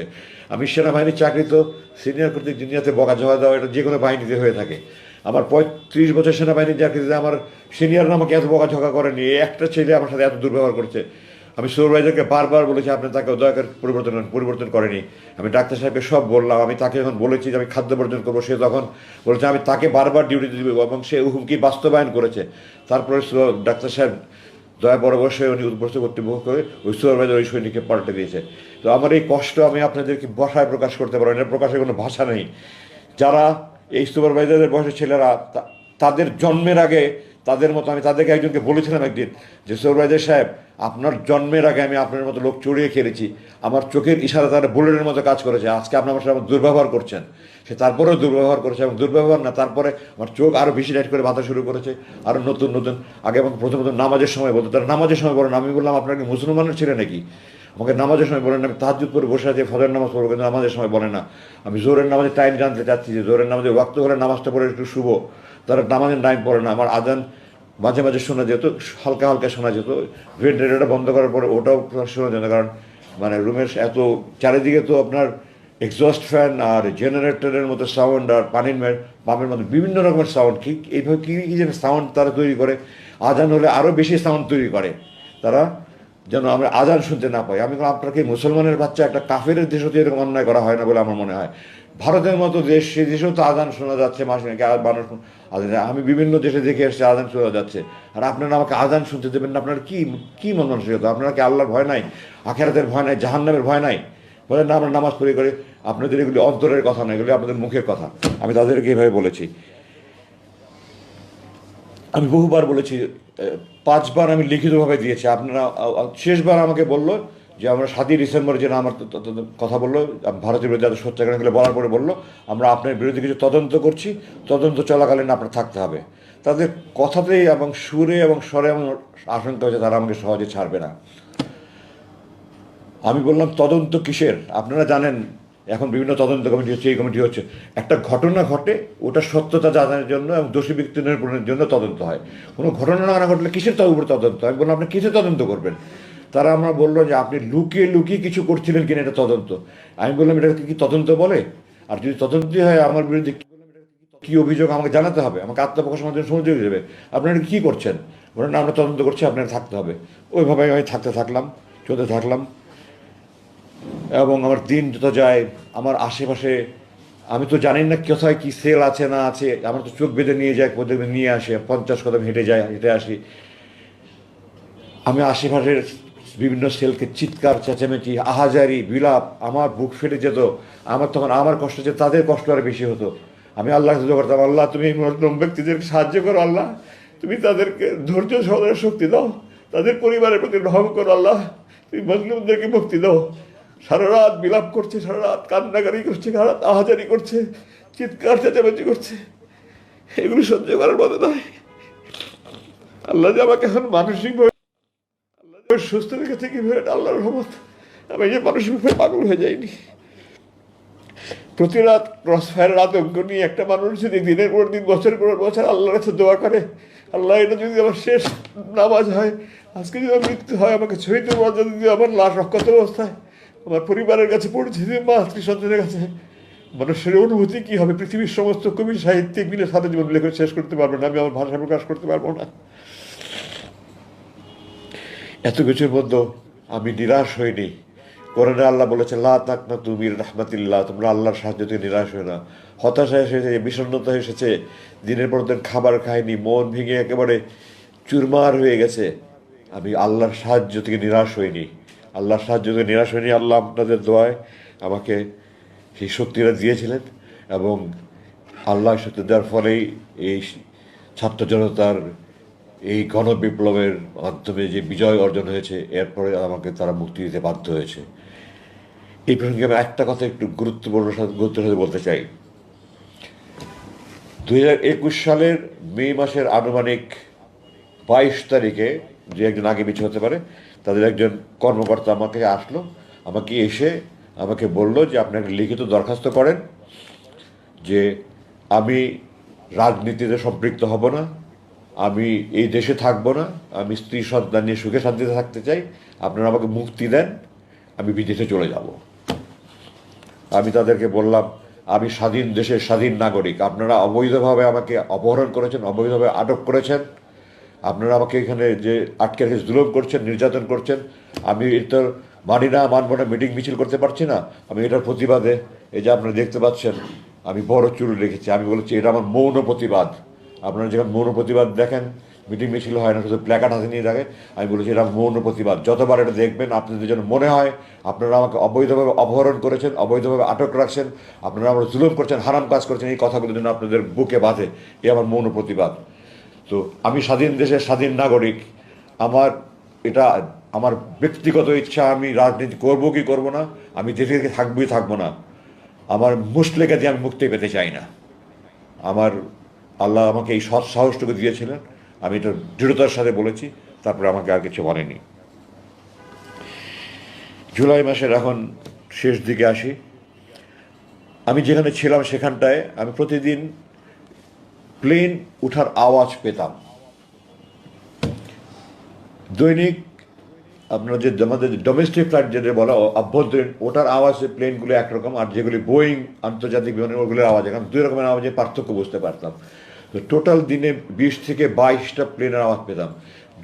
জুলাই মাসের মাঝামাঝি থেকে আমি দেখলাম প্লেনের আওয়াজ কমে গেল। তো আমি ধারণা করলাম হয়তো বাইরে কোনো আন্দোলন টান্দোলন হচ্ছে। সাধারণত আমাদের দেখা যাচ্ছে লাগাতার হরতাল হলে তখন প্লেনের চলাচল বন্ধ। আমি এই ধরনের একটা আলোচনা যে রাজনৈতিক হয়তো লাগাতার হরতাল হচ্ছে বা এই ধরনের কিছু একটা। আমাদের দেশের ছাত্র জনতা যে কি এত বিপ্লব ঘটিয়ে দিবে এটা আমি কল্পনাও করতে পারিনি। আমি প্রাউড অফ দ্যাম। আমি আপনাদের কাছে গর্বিতভাবে গর্বের সাথে বলতে চাই যে আমি এই তরুণ ছাত্রদের ব্যাপারে গর্ববোধ বোধ করছি যে আমরা দেখিয়ে দিয়েছি বিশ্বের কাছে আমরা কী করতে পারি। তো আমার কল্পনাও করতে পারিনি যে তারা এত বিশাল কিছু একটা অর্জন করতে পারবে। কিন্তু আমার মনে হচ্ছিল কিছু একটা করতে হচ্ছে, কিছু একটা হচ্ছে। আমি দু একজন একটু জিজ্ঞাসাবাদ করার চেষ্টা করছি, বাট আমি আমার সাথে কথা ছিল যারা রুমে আসবে প্রয়োজনীয় একটা কথাও বলবেন না। আমি একটু দুটো মাঝে মাঝে তাদেরকে, তারা অনেকে আমার আমি কোরআন হাদিস পড়ি, আমার কোরআন হাদিসে বিভিন্ন মশলা মশাইল জানতে চেত, নামাজের বিভিন্ন বিষয় জানতে চেত। এগুলি নিয়ে কথা বললে আমার সিসি ক্যামেরা দেখে সুপারভাইজার হাজির হয়ে যেত। আপনি কথা বলছেন কেন, প্রয়োজনীয় কথা বলছেন কেন? তা আমি বলেছি যে আমি কোনো আজে বাজে কথা বলছেন। ও আবার জিজ্ঞাসাবাদের সময় আমাকে বলছিল যে আপনি সৈনিক যারা ডিউটি করে তাদের আজে বাজে কথা বলবেন না। আমি তাদেরকে বলতাম যে আপনাদের কর্মকর্তারা আমাকে অবৈধভাবে অপহরণ করেছে, অবৈধভাবে আটক করে রেখেছে, এটা হারাম কাজ করে, জুলুম কাজ করে। এটা আমি যারা আমাকে রুম থেকে ডিউটি করে নিয়ে যেত, খাবার দিত, তাদেরকে মাঝে মাঝে বলতাম। তারা এগুলো উপস্থিত কর্তৃপক্ষ জানানোর পরে আমাদের অফিসাররা বলেছিল, তারা জিজ্ঞাসাবাদের সময় আপনি তাদের আবার আজে বাজে কথা বলেন কেন? তো আমি তাদের দৃঢ়তার সাথে বলেছি আপনারা বাংলাদেশ সেনাবাহিনীতে জিজ্ঞাসা করে আসেন। আমি বাংলাদেশ সেনাবাহিনীতে একটা আদর্শ সেনা কর্মকর্তা হিসেবে দৃষ্টান্ত স্থাপন করার সৌভাগ্য অর্জন আল্লাহ আমাকে সেই সুযোগ দিয়েছেন। আজ আমি কোনো আজে বাজে কথা বলে না। আপনারা বলেন আমি কি হতো একটা বাক্য বলেন আমি কি আজে বাজে? তারা তো এই কথা বলতে পারছে না, মুখ দিয়ে উচ্চারণ করতে পারছে না আমরা অবৈধ কাজ করেছি, অপহরণ কাজ করেছি, এগুলো মুক্তি বলতে পারছে, খালি বলে আজে বাজে কথা বলবেন না। আমি বলি আমি কোনো আজে বাজে কথা বলি না, যা বলি আমি প্রয়োজনে কথা বলি। ওই সুপারভাইজার এসে বলে যে আপনি প্রয়োজনীয় কথা বলবেন না। আমি বললাম আপনার প্রয়োজন আর আমার প্রয়োজন তো এক না। আমি তাদেরকে আল্লাহ রসুলের কথা বলি, আমি আল্লাহ রসুলের কথা বলেই যাব। আমার যদি মৃত্যু হয় তাও আমি বলে যাব, আপনি যা পারেন করেন। তারপরে শুধু বলুন না আপনি কথা বলেন না, উপরস্থ কর্তৃপক্ষ জানলে অসুবিধা হবে। তো আমি সময় সুযোগ মতো তারা জিজ্ঞাসা করতো, বলতাম, অনেক সময় আমার মন ভালো থাকলে আমি নিজে থেকে বলতাম। তো জুলাই মাসের 5 তারিখে যে বিপ্লব হয়ে গেছে এটা তো আমি জানি না। আমাকে 5 তারিখ 10:30টার সময় এসে বললো যে আপনাকে ডাক্তারের কাছে নিয়ে যাওয়া হবে। ডাক্তার প্রথমের দিকে সকালের দিকে আসতেন। আমি তো ডাক্তারকে বললাম যে সকালের দিকে তো আমি ফজর নামাজ তাহাজ্জুদ করে ফজর করে ঘুমাই, আমার যদি 2টার দিকে আসেন আমাদের সুবিধা হয়। তারপর 2টার দিকে আসতেন এবং তিনি 30শে জুলাই আমরা যতটুকু মনে করি শেষ দিকে গেছেন। তার মানে এই কয়েকদিন আগে আমাকে দেখে গেলো, 5 দিন আগে ডাক্তার দেখে গেলো, আমার রক্ত পরীক্ষা গেলো এবং ডাক্তার রিপোর্ট আমার জানালো সব রিপোর্ট নর্মাল আছে। তো এখন ডাক্তারের কাছে 10:30টার সময় কোথায় নিয়ে যাবেন? বলেন আপনাকে ডাক্তারের যেতে হবে। বলে আমাকে আমার রুম থেকে চোখ হাত বেঁধে মুখোশ পরিয়ে একটা গাড়িতে করে এই 1-1.5 মিনিট গাড়ি চালিয়ে ওখানে আশেপাশে কোনো আর একটা রুমে নিয়ে গেল। এখন আমি ধারণা করি যে ব্রিগেডিয়ার হাসান নাসিরের নেতৃত্বে কিছু সংখ্যক সামরিক অফিসার, কর্নেল হাসিনের মতো সাহসী সামরিক অফিসার, ব্রিগেডিয়ার হাসানের সাহসী অফিসার, কিছু অফিসার বোধহয় ওই কচু ক্ষেতে যে ডিজিএফআই আছে ওই অফিসের সামনে গিয়ে তারা চিৎকার চেঁচামেচি করেছে, আমরা আজমিকে চাই, আজমিকে চাই। তখন তারা তাদের সব 24 ঘন্টার সময় নিয়েছে, এই ধরনের একটা কিছু সম্ভবত আমি যতটুকু শুনতে পেরেছি বাইরে এসে। ওই জন্য তারা যদি ঢুকে পড়ে এবং ওই রুমগুলোতে আমার সার্চ করে, এই জন্য তারা আমার ওর দিকে সরিয়ে আরেকখানে নিয়ে গেল। 5 তারিখ রাতের কথা বলছি আমি, 10:30টায়। তারপরে ওখান থেকে আমাকে রাত্রে 2:30-3টার দিকে বললো আপনাকে আমরা হাসপাতালে নিয়ে যাব। তো আমি বললাম গত 8 বছর থেকে আমি আপনাদেরকে বলছি আমার দাঁত ভেঙে গেছে, আমার দুটা দাঁত ভেঙে গেছে, আমার কানে সমস্যা হচ্ছে, আমার চোখে দাঁত, চশমা যেটা দেখছেন আমি মুক্তির পরে ডাক্তার দিকে চশমা নিয়েছি, কিছুদিন পরে আমি চশমা পড়তে পারতাম না। আমি বলতাম আমার চোখের চিকিৎসা, তাদের স্পষ্ট জবাব, আমার চোখের চিকিৎসা হবে না, দাঁতের চিকিৎসা হবে না, কানের চিকিৎসা হবে না, এখানে রেখে যা করা যায় করা যাবে। ওনাখানে যারা ডাক্তার ছিলেন ওনারা মেডিকেল স্পেশালিস্ট ছিলেন। আমার প্রথমে যাওয়ার পর যখন চোখ বাঁধতো, এখানে আমার ঘা হয়ে গেল, তো একটা ওষুধ দিলেন, পরে এটা পুরো মুখ ঘা ছড়িয়ে গেল। যাই হোক, পরবর্তীতে ওষুধ সংক্রান্ত আমার ওই মুখে এখনও চারিদিকে অনেক সমস্যা রয়ে গেছে, চামড়ায়, হাতে পায়ে চামড়া নানা সমস্যা হয়েছে। তো আমি বললাম যে এত 8 বছর ধরে আমি বলছি আপনাদের কাছে আমাকে হাসপাতালে নিয়ে যান, আপনারা হাসপাতালে নিয়ে যেতেন না, এখন রাত 3টার সময় আপনার হাসপাতালে নিয়ে যেতে কী কথা? তো বলে না, যেতে হবে। তো তার যেতে হবে বলে তার কিছু উপায় নেই, চোখ হাত বেঁধে আবার মুখোশ পরে অ্যাম্বুলেন্সে করে যাচ্ছে যাচ্ছে যাচ্ছে, রাত 2:45-3টার দিকে যাচ্ছে যাচ্ছে যাচ্ছে, আর শেষ নাই। তো আমি বললাম যে ঢাকা শহরে কোনো হাসপাতাল তো এত দূরে না, আপনারা কোথায় হাসপাতালে নিয়ে যাচ্ছেন? তখন কোনো জবাব দিল না। তারপরে রাস্তা ভাঙাচোরা। তো বললাম যে ঢাকা শহরের রাস্তা তো এত ভাঙাচোরা না, আপনারা কি আমাকে কোথাও গ্রামের দিকে নিয়ে যাচ্ছেন নাকি? তারও কোনো জবাব দিল না। আমাকে নতুন একখানে নিয়ে গেল, নিয়ে গিয়ে ওই ওরকম বন্দিশালার মতো একটা বন্দিশালা, এটাতে অবশ্য অ্যাটাচ টয়লেট ছিল, ছোটো রুম, একটা খাট, একটা টেবিল ছিল। তো আমাকে বললো আপনি এখানে থাকেন না। তখন ওখানে রুমে একটা ঘড়ি ছিল, ঘড়িতে দেখলাম তখন সকাল প্রায় 5:45। তো প্রায় 3 ঘন্টার মতো ড্রাইভ করে তারা আমাকে নিয়ে গেল, এবং আমার ধারণা ঢাকার বাইরে কোনো একখানে নিয়ে গেছে। এবং আমি যতটুকু অনুমান করতে পারি, এখন যেটা অনুমান করছি, রাস্তাঘাটে যে ছাত্ররা রাস্তাঘাটে গাড়ি চেক করছিল, তারা আমাকে পাকা রাস্তা দিয়ে নিতে সাহস করেনি, তারা আমাকে গ্রামের রাস্তা দিয়ে নিয়ে গেছে। এটা এখন আমি অনুমান করে বলছি। তো আমাকে ওখানে না বললো আপনি এখানে থাকেন। আমি বললাম আপনারা হাসপাতালের কথা বলে এখানে কোথায় নিয়ে আসলেন, আরেক বন্দিখানায়? বলে থাকেন, আমাকে পরে জানানো হবে। তো এটা 6 তারিখ সকালের কথা বলছি। 6 তারিখ দুপুরে আমাকে বললো আপনাকে আজকে রাত্রে মুক্তি দেওয়া হতে পারে। একজনে বললো আমাকে আপনার কাপড়ের সাইজ বলেন। তো আমি বললাম তো আমি সাধারণত গার্মেন্টের কাপড় পরি না, আমি সাইজ বলতে পারবো না। তো তারা একটা কাপড় নিয়ে আসলো, আমাকে দেখালো যে আমি যে কাপড়টা আপনার প্রথম দেখেছেন, আমি প্রথম মুক্তি পরে যে একটা প্যান্ট শার্ট গাঞ্জি পরেছিলাম, ওই কাপড়গুলো, ওটা পরে দেখলাম ঠিক আছে। তো বললাম আমরা রাত্রে 2:30-3টার দিকে আপনাকে নিয়ে যাব। তো 2:30-3টার দিকে এসে বললো যে আমরা আজকে কোনো একটা বিশেষ অসুবিধার কারণে নিতে পারছি না, আপনার কালকে মুক্তি হবে। আমার অপেক্ষা করা ছাড়া তো কোনো উপায় নেই, আমি বাইরের কোনো জগতের কোনো খবরই নাই আমার কাছে। পরের দিন সকালবেলা দুপুরে আমাকে এসে বললো আজকে রাত 9টার দিকে আপনাকে নিয়ে যাব। আমি সাধারণত 9:30 দিকে ভাত খেতাম, বললো রাত 9টার দিকে আপনি নিয়ে যাওয়া হবে, আপনার 8টার দিকে ভাত দিয়ে দেবো, এর মধ্যে আপনার খাবার টাবার খেয়ে রেডি হয়ে যাবেন। তো আমি সেই অনুযায়ী রেডি হয়ে গেলাম। তখন তো আমি কোথায় নিয়ে যায়, আবার কোথায় নিয়ে মেরে ফেলে, কিন্তু আমি তো কোনো কিছু, সব কিছু অনিশ্চয়তার মধ্যে। আমাকে এগুলি ভাওতা দিয়ে আমাকে কোথাও নিয়ে গুম করে মেরে ফেলবে, লাশ কোথায় ফেলে রাখবে, এই আশঙ্কায় তখন তো খাবারও মুখে আসে না। যাই হোক, সামান্য কিছু খেয়ে আমি রেডি হয়ে থাকলাম। তারপর 9:15 দিকে নিয়ে রওনা হলো। প্রায় 2.5 ঘন্টার মধ্যে গাড়ি চালিয়ে আমাকে সেই টাঙ্গাইল যমুনার রাস্তা, এলেঙ্গায় রাস্তার পাশে নিয়ে আমাকে চোখ হাত বেঁধে ছেড়ে দিল। আমাকে কিছু টাকা দিল আপনার বাস ভাড়া। তোমায় বললাম এটা কোথায়? বললো যে সামনে বাস স্ট্যান্ড আছে, ওই দিকে পিছন দিক থেকে গাড়ি আসবে, আপনি বাস স্ট্যান্ডে গেলে যেতে পারেন। আমাকে কিছু টাকা ভাড়া দিয়ে দিল, বললো আপনি মুক্তি, আপনি এখন মুক্ত, আপনি যেতে পারেন। জিজ্ঞাসা করলাম রাত কটা বাজে? তখন রাত 12:15।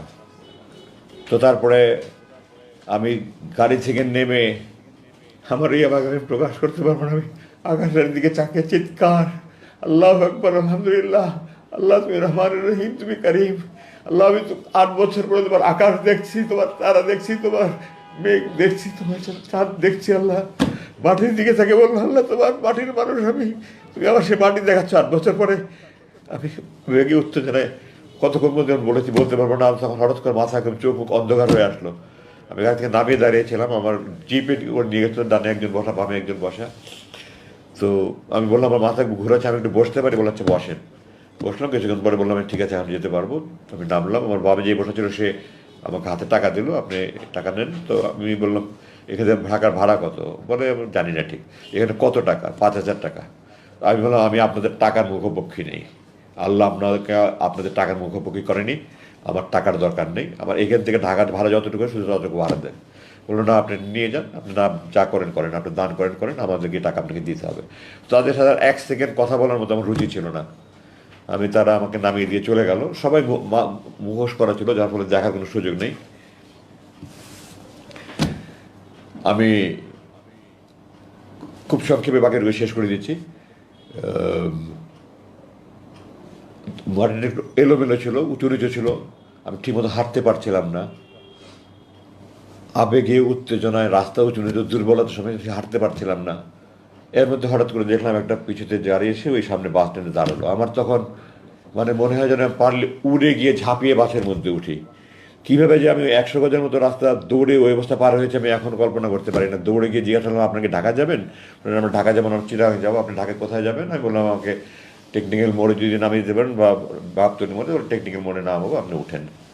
তো আমি বাসে উঠলাম, উঠে পিছনের দিকে গিয়ে একজনের কাছে বললাম যে আমার তো মোবাইল নাম্বার না, আমার 2টা নম্বর ফোন নাম্বার আমার জানা ছিল, আমার স্ত্রীর নাম্বার আর আমার সাথে ভাইয়ের নাম্বার, এই নাম্বার দুটো মনে ছিল। আমি দুজনকে ফোন করে বললাম, তারা আরও লোকজনকে নিয়ে তারা ওখান থেকে টেকনিক্যাল মোড়ে এসে আমাকে ওখানে নামিয়ে নিল। তারপরে তো ওখান থেকে আমি প্রথমে হাসপাতালে নিয়ে আমাকে কিছু চেক আপটা করে আমি 7 তারিখ রাতের কথা বলছি, এটা 8 তারিখ ভোর নাগাদ আমি বাসায় গিয়ে পৌঁছালাম। ওই 7-8 তারিখ রাতে সারা রাত ঘুম নাই, 8-9 তারিখেও আমার সারা রাত ঘুম নাই, আত্মীয় স্বজন সব আসছে। 9 তারিখ রাতে আমি অজ্ঞান হয়ে গেলাম। তারপরে আমাকে হাসপাতালে নিয়ে আসা হলো। আমি তখন থেকে চিকিৎসাধীন আছি। আমার শরীরে নানা রকমের সমস্যা, বড় খুব বেশি সমস্যা না হলে নানা রকমের সমস্যায় ভুগছি, এগুলো চিকিৎসা চলছে। আমি চিকিৎসার কারণে আপনাদের কাছে আসতে বিলম্ব হলো আমার। আমার মোটামুটি এই ছিল আমার বন্দি জীবনের দুর্দশার কথা। আমি আমার বাকি খুব সংক্ষিপ্ত ভাবে শেষ করব। আমি এখানে বলতে চাই, আমার মূল দুটা কারণে তারা আমাকে ধরে রেখেছে।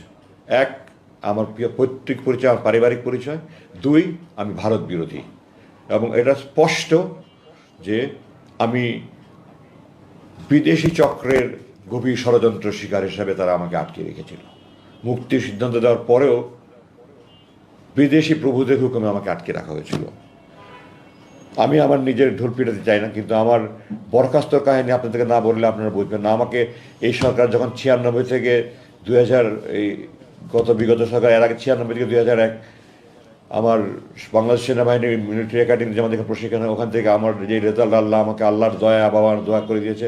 আমার জানা মতে বাংলাদেশ সেনাবাহিনীর এই রেজাল্টকে ভঙ্গ করতে পারেনি। আমার সারা চাকরি জীবনে আমার যে রেজাল্ট করেছি, আমার জানা নেই কেউ আমার থেকে ভালো রেজাল্ট করেছে কি না।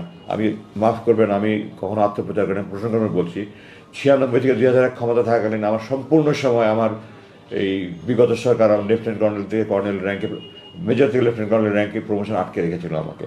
2001 বিএনপি ক্ষমতা আসার পরে 2002 আমি লেফটেন্যান্ট কর্নেল র্যাঙ্ক পদে প্রমোশন পাই। এবং 1998 সালে আমার বাবা একদিনের জন্য, আমার স্ত্রী অসুস্থ, আমি অসুস্থ, আমার 8 মাসের ছিল অসুস্থ, আমার বাবার চট্টগ্রামের প্রোগ্রাম ছিল। তো আমার মা আমার বাবার সাথে গিয়েছিলেন যে আমার মাকে বাসায় নামিয়ে রেখে সকালে চলে যাবেন। এর মধ্যে সকালবেলা ওই জেনারেল জিওসির অফিস থেকে আমাকে, জিওসির প্রধান স্টাফ অফিসার আমাকে ফোনে ডাকিয়ে নিল। আমি গেলাম, আমাকে বললো তোমার বাবা তোমার বাসায় থাকতে পারবে না। তো আমি বললাম, স্যার এটা সামরিক বাহিনীর কোনো আইনে এমন আইন আছে? তো বলে এটা সেনাপ্রধানের আইন। সেনাপ্রধান তখন জেনারেল মুস্তাফিজ, সাবেক প্রধানমন্ত্রীর ফুফা, সম্ভবত এলপিআর থেকে এনে ওনাকে সেনাপ্রধান বানানো হয়েছিল। তো আমি বললাম যে স্যার আমি জিওসির সাথে দেখা করতে চাই। তখন বলেন জিওসিও খুব রাগ হয়ে আছেন, তুমি দেখা করলে এটা ভালো হবে না, খারাপ হবে। তো আমি জিজ্ঞাসা করলাম, স্যার আপনি কি আপনার বাবাকে বলতে পারবেন যে বাসায় থাকতে পারবো না? কোন বাবা বলেন তার সন্তানকে, যে কুসন্তান না হয় কোন বাবা তার বাবাকে বলবে যে তুমি আমার বাসায় থাকতে পারবো না? আমার বাবা আদারওয়াইজ প্রোগ্রাম ছিল, উনি সকালবেলা চলে যাবেন, রেডি হয়ে গেছেন, কিন্তু আমাকে কেন ডেকেছিলেন জানার জন্য অপেক্ষা করছিলেন। আমি বাসায় ফিরে গিয়ে আমাকে উনি নাস্তা খেতে দিলেন, আমি নাস্তার প্লেট ধাক্কা দিয়ে সরিয়ে দিলাম। উনি আমাকে বলছেন তুমি মাইন্ড করো না, কষ্ট নেই। আমি বললাম যে আপনারা আমাকে চাকু দিয়ে হাত কাটছেন আর বলছেন ব্যথা পেয়েছো না, এটা তামাশা একটা।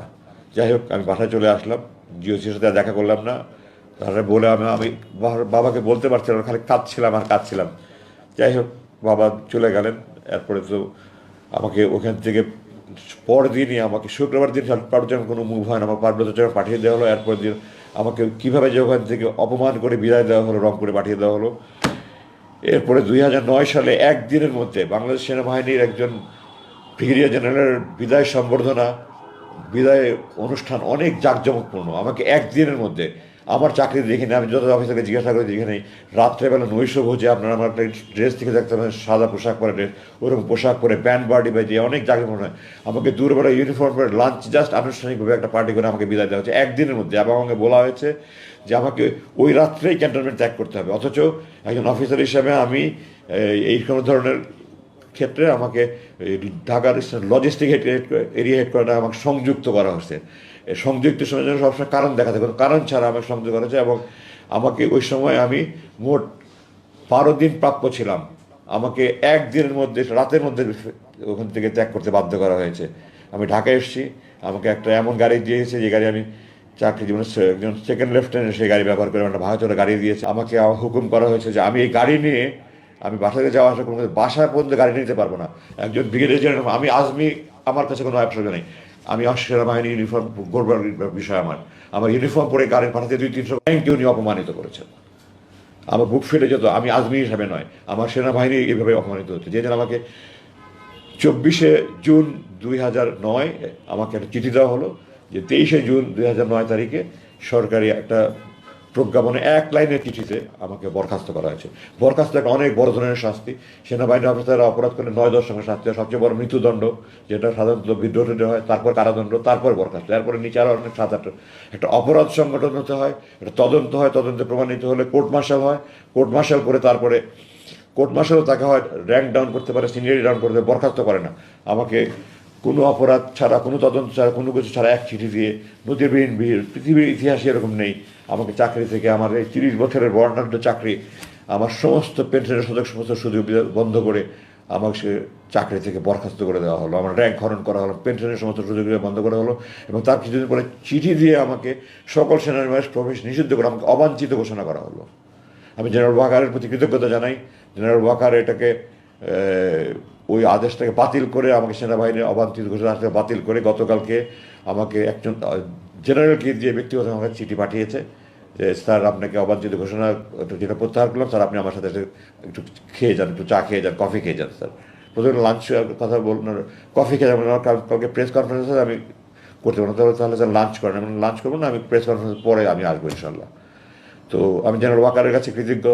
আমার মিরপুর ডিওজি আমার প্লট পেয়েছিলাম 2014 সালে, আমার নির্মাণের জন্য প্ল্যান পাস হয়ে কাজ শুরু করেছি, 1 লাইনের চিঠি, সকল কার্যক্রম স্থগিত, আমার কার্যক্রম বন্ধ করে রাখা হয়েছে।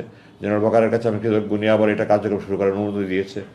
এখন আপনাদের কাছে আমি অনেক সময় নিয়ে ফেলেছি, আমি দুঃখিত যে আমি কথাগুলি গুছিয়ে বলতে পারছি না, এত বছর পরে কথাগুলি ঠিক গুছিয়ে বলতে পারছি না। তো আমি উপসংহারে চলে যাচ্ছি, আমি আর বেশি কথা বলা যাচ্ছে না। এই বৈষম্য বিরোধী ছাত্র আন্দোলন ও জুলাই 2024 ছাত্র জনতার সবল বিপ্লব সিক্ত নতুন বাংলাদেশ আমাদের জন্য বিপুল সম্ভাবনার নতুন দ্বার খুলে দিয়েছে। বর্তমান সরকারের প্রতি আমার কয়েকটা আবেদন আছে। 1 নম্বর, সকল গুম, খুন, হত্যা, ধর্ষণ, রাহাজানি, জুলুম, নির্যাতন, নিপীড়নের দোষীদের বিরুদ্ধে আইনানুগ ব্যবস্থা গ্রহণ করুন। ভবিষ্যতে যেন আর এই ধরনের কোনো ব্যবস্থা না, তার প্রতিকার করুন, তার জন্য প্রযোজ্য আইন প্রতি করুন। আর কোনো বাবা মার বুক যেন খালি না হয়ে যায়। আমার মা 2-3 বছর হজরত ইউসুফ ইসলাম যখন তার ভাইরা কুয়াতে ফেলে দিল, ইয়াকুব ইসলাম কাঁদতে কাঁদতে কন্ধ হয়ে গেছেন। আমার মা আমার জন্য এই 3 বছর কাঁদতে কাঁদতে আমাকে নাকে দেখে চলে গেছে। এই জালেমরা, আমার বাবা মারা গেছে, আমার বড় 5 ভাইকে আসতে দেয়নি, আমার মা মারা গেছে, 6-6টা ছেলে, একজনের সামনে ছিল না, আমি মায়ের অন্ধর লাঠে ছিলাম। আমার জন্য কাঁদতে কাঁদতে হাহাকার করে আমার মা চলে গেছে, আমাকে আসতে দেয়নি। আর যেন কোনো মায়ের বুক খালি না হয়, আর যেন মায়ের কান্না না হয়, আপনারা দয়া করে ব্যবস্থা করেন। আল্লাহ, আপনারা দয়া করে সুশাসন, আইনের শাসন, বাক স্বাধীনতা, স্বাধীন ও নিরপেক্ষ বিচার ব্যবস্থা, সুদৃঢ় মানবাধিকার সুনিশ্চিত করে সুখী সমৃদ্ধ বাংলাদেশ, সার্বভৌম বাংলাদেশ গড়ে তোলেন। আমার এটা দোয়া। আমি এখানে আরেকটু বলতে চাই যে আমাদের সংবিধান এটা 1972 সালে রচিত হয়েছে।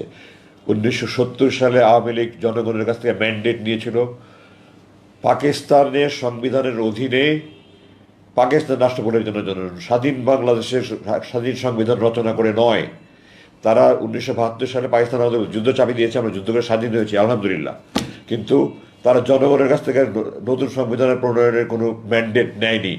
সুতরাং এই সংবিধান আমার দৃষ্টিতে বৈধ নয়।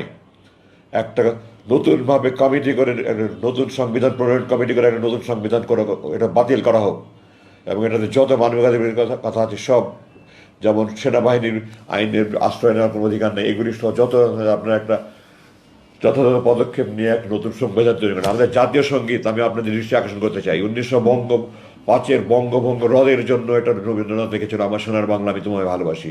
এই জাতীয় সঙ্গীত দুই বাংলা এক করার জন্য জাতীয় সঙ্গীত। আমরা কি দুই বাংলা এক হতে চাচ্ছি? আমরা কি স্বাধীন বাংলাদেশ থাকতে চাই, না ভারতের পশ্চিমবঙ্গের অঙ্গীভূত রাজ্য হতে চাই ভারতের? আপনারা বলেন, আমরা স্বাধীন বাংলাদেশ চেয়েছি, স্বাধীন বাংলাদেশ থাকতে চাই। এই জাতীয় সঙ্গীত আমাদের স্বাধীন বাংলাদেশের অস্তিত্বের পরিপন্থী।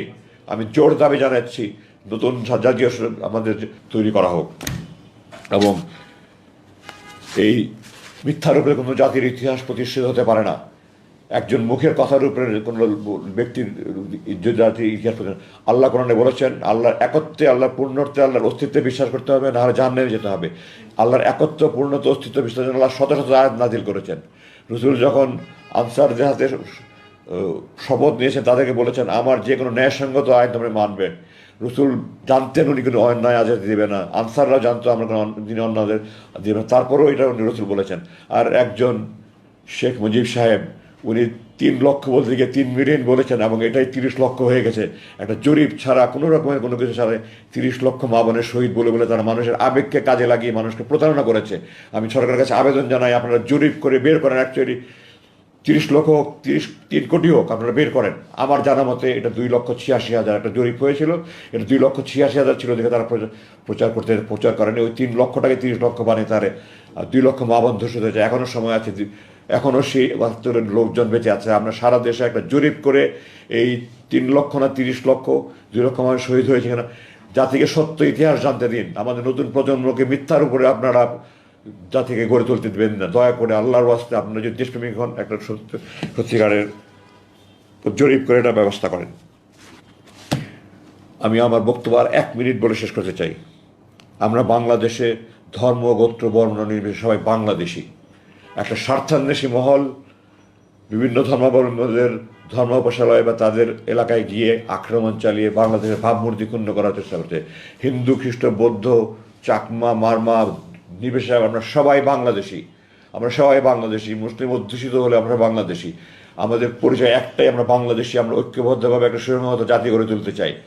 এবং আমি অন্য ধর্মে বিশ্বাস না করতে পারি, আমি জান দিতে প্রস্তুত আছি যেন অন্য ধর্মাবলম্বীরা তাদের ধর্মীয় উপাসনা যথাযথভাবে করতে পারে।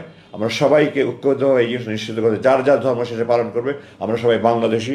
আমরা হাতে হাত মিলে আসুন, এদেরকে শক্তভাবে দমন করে আমরা আমাদের একটা স্বাধীন, সমৃদ্ধ, শক্তিশালী বাংলাদেশ গড়ে করি। আমাদের স্বপ্নের বাংলাদেশ চলে, আমাদের প্রাণ দিয়ে, বহু প্রাণের বিনিময়ে এই অর্জিত বাংলাদেশ, নতুন দ্বিতীয় বাংলাদেশ স্বাধীনতার যে শহীদ এবং বীরত্বপূর্ণ যারা কাজ করে তাদেরকে যথাযথ খেতাব দিয়ে পুরস্কৃত করে আমাদের যার যার দায়িত্ব পালন করে আমরা একটা সুখী, সমৃদ্ধ, আমাদের প্রাণের বাংলাদেশ, সুখের বাংলাদেশ, সমৃদ্ধশালী বাংলাদেশ গড়ে তুলি, এই আবেদন রাখি। আমি আপনাদের কাছে একটা কথা স্পষ্টভাবে বলে দিতে চাই, সেনাবাহিনী এদেশের ঐক্যের প্রতীক, এদেশের মানুষের আশা আকাঙ্ক্ষার প্রতীক। সেনাবাহিনী এদেশের সেনাবাহিনী এবং দেশপ্রেমিক সেনাবাহিনী। আমার সাথে যে সমস্ত অন্যায় বিচার করা হয়েছে সেনাবাহিনীর কোনো আইনের বলে করা হয়নি। এগুলি কিছু অসাধ্য অফিসার, কিছু স্বার্থান্বেষী অফিসার, কিছু বিদ্বেষপূর্ণ মনোভাবপূর্ণ অফিসার আমাকে বিভিন্ন সময় বিভিন্ন রকমভাবে ভুগিয়েছে আমার পৈতৃক পরিচয়ের কারণে, আমার ভালো রেজাল্ট থাকা সত্ত্বেও। আমার সেনাবাহিনীর ব্যাপারে আপনারা ভুল বুঝবেন না প্লিজ। আপনারা আমার সেনাবাহিনীকে দোষ দেবেন না। আমার সেনাবাহিনী আমার প্রাণের সংগঠন। আপনারা সেনাবাহিনীকে ভুল বুঝলে আমি কষ্ট পাবো। সেনাবাহিনীর কোনো দোষ নেই, এটা ব্যক্তির দোষ। আমাদের দেশ, আমরা ব্যক্তি স্বার্থের ঊর্ধ্বে অনেকে উঠতে পারি না। তো ব্যক্তি স্বার্থ, বিদ্বেষ, এগুলোর উপর অনেক আমরা উঠতে পারি না।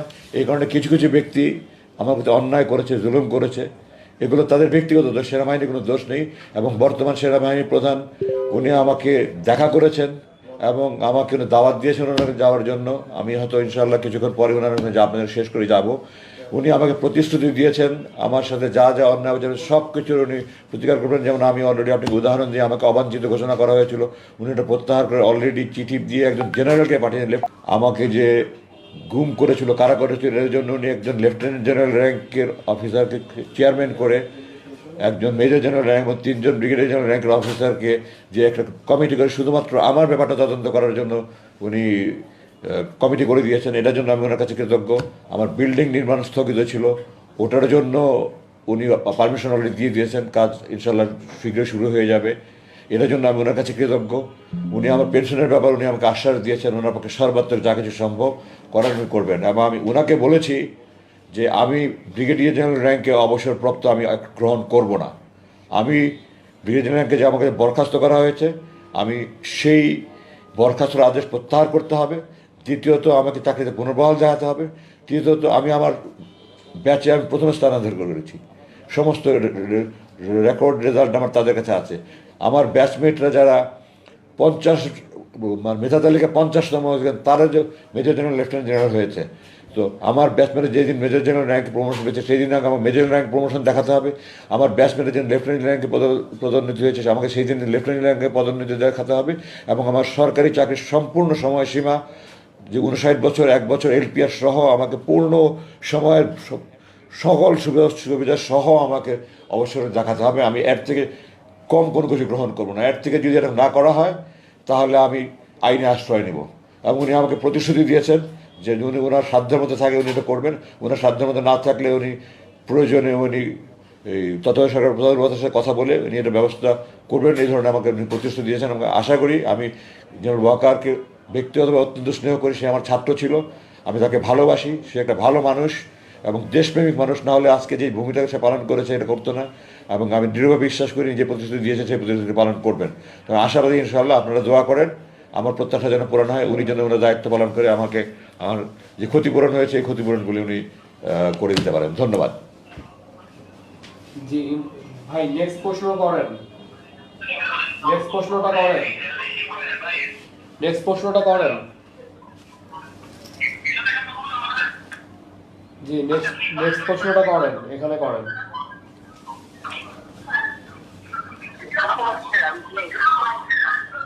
বুঝতে পারছেন আমার তো কানে একটু হিয়ারিং প্রবলেম আছে তো। জি প্রশ্ন করেন, শুনতে পাচ্ছি আমরা।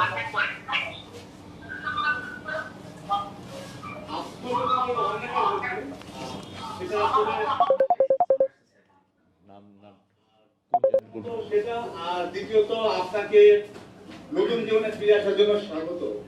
আমার দুটো প্রশ্ন। প্রথম প্রশ্ন হচ্ছে স্বাধীনতা যুদ্ধে শহীদদের নিয়ে আপনি আজকে একটা জরিপের কথা উল্লেখ করেছেন।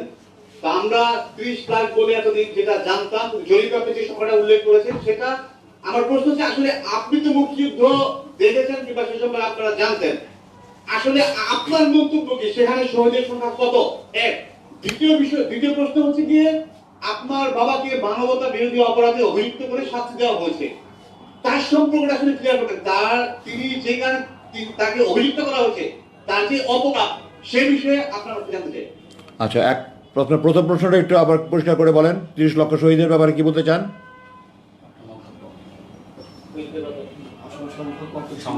স্বাধীনতা যুদ্ধের শহীদদের সংখ্যা নিয়ে আপনি যে মানে ইনফরমেশনটা যেটা দিলেন জরিপের সংখ্যা, আমার প্রশ্ন হচ্ছে আপনার মতে স্বাধীনতা যুদ্ধের শহীদের সংখ্যা কত ছিল, সেটা হচ্ছে আমার প্রথম প্রশ্ন। এটা তো জরিপ ছাড়া বলা সম্ভব নয় ভাই। এটা আপনার 10ই জানুয়ারি শেখ সাহেব যখন এসে ঢাকায় নামলেন তখন বিবিসির সাংবাদিক ডেভিড ফ্রস্টের কাছে বলেছে এবং উনি স্পষ্ট বলেছেন, ডেভিড ফ্রস্ট সাক্ষাৎকার নিয়েছে এবং উনি স্পষ্ট বলেছেন, আপনারা দেখেন আপনি 266 দিনের স্বাধীনতা এবং নুরুল বইয়ে পাবেন আপনারা, যে উনি স্পষ্ট বলেছেন একটা জরিপ হচ্ছে। তখন তাকে জিজ্ঞাসা করা হয়েছে যে আপনার অনুমান কত। তো শেখ সাহেব তো 10 তারিখে মুক্তি পেয়ে লন্ডনে ভারত থেকে হয়ে ঢাকায় এসছেন, ওনার তো তখন অনুমান করার কোনো সুযোগ ছিল, উনি জানতেনই দেশে কী হয়েছে।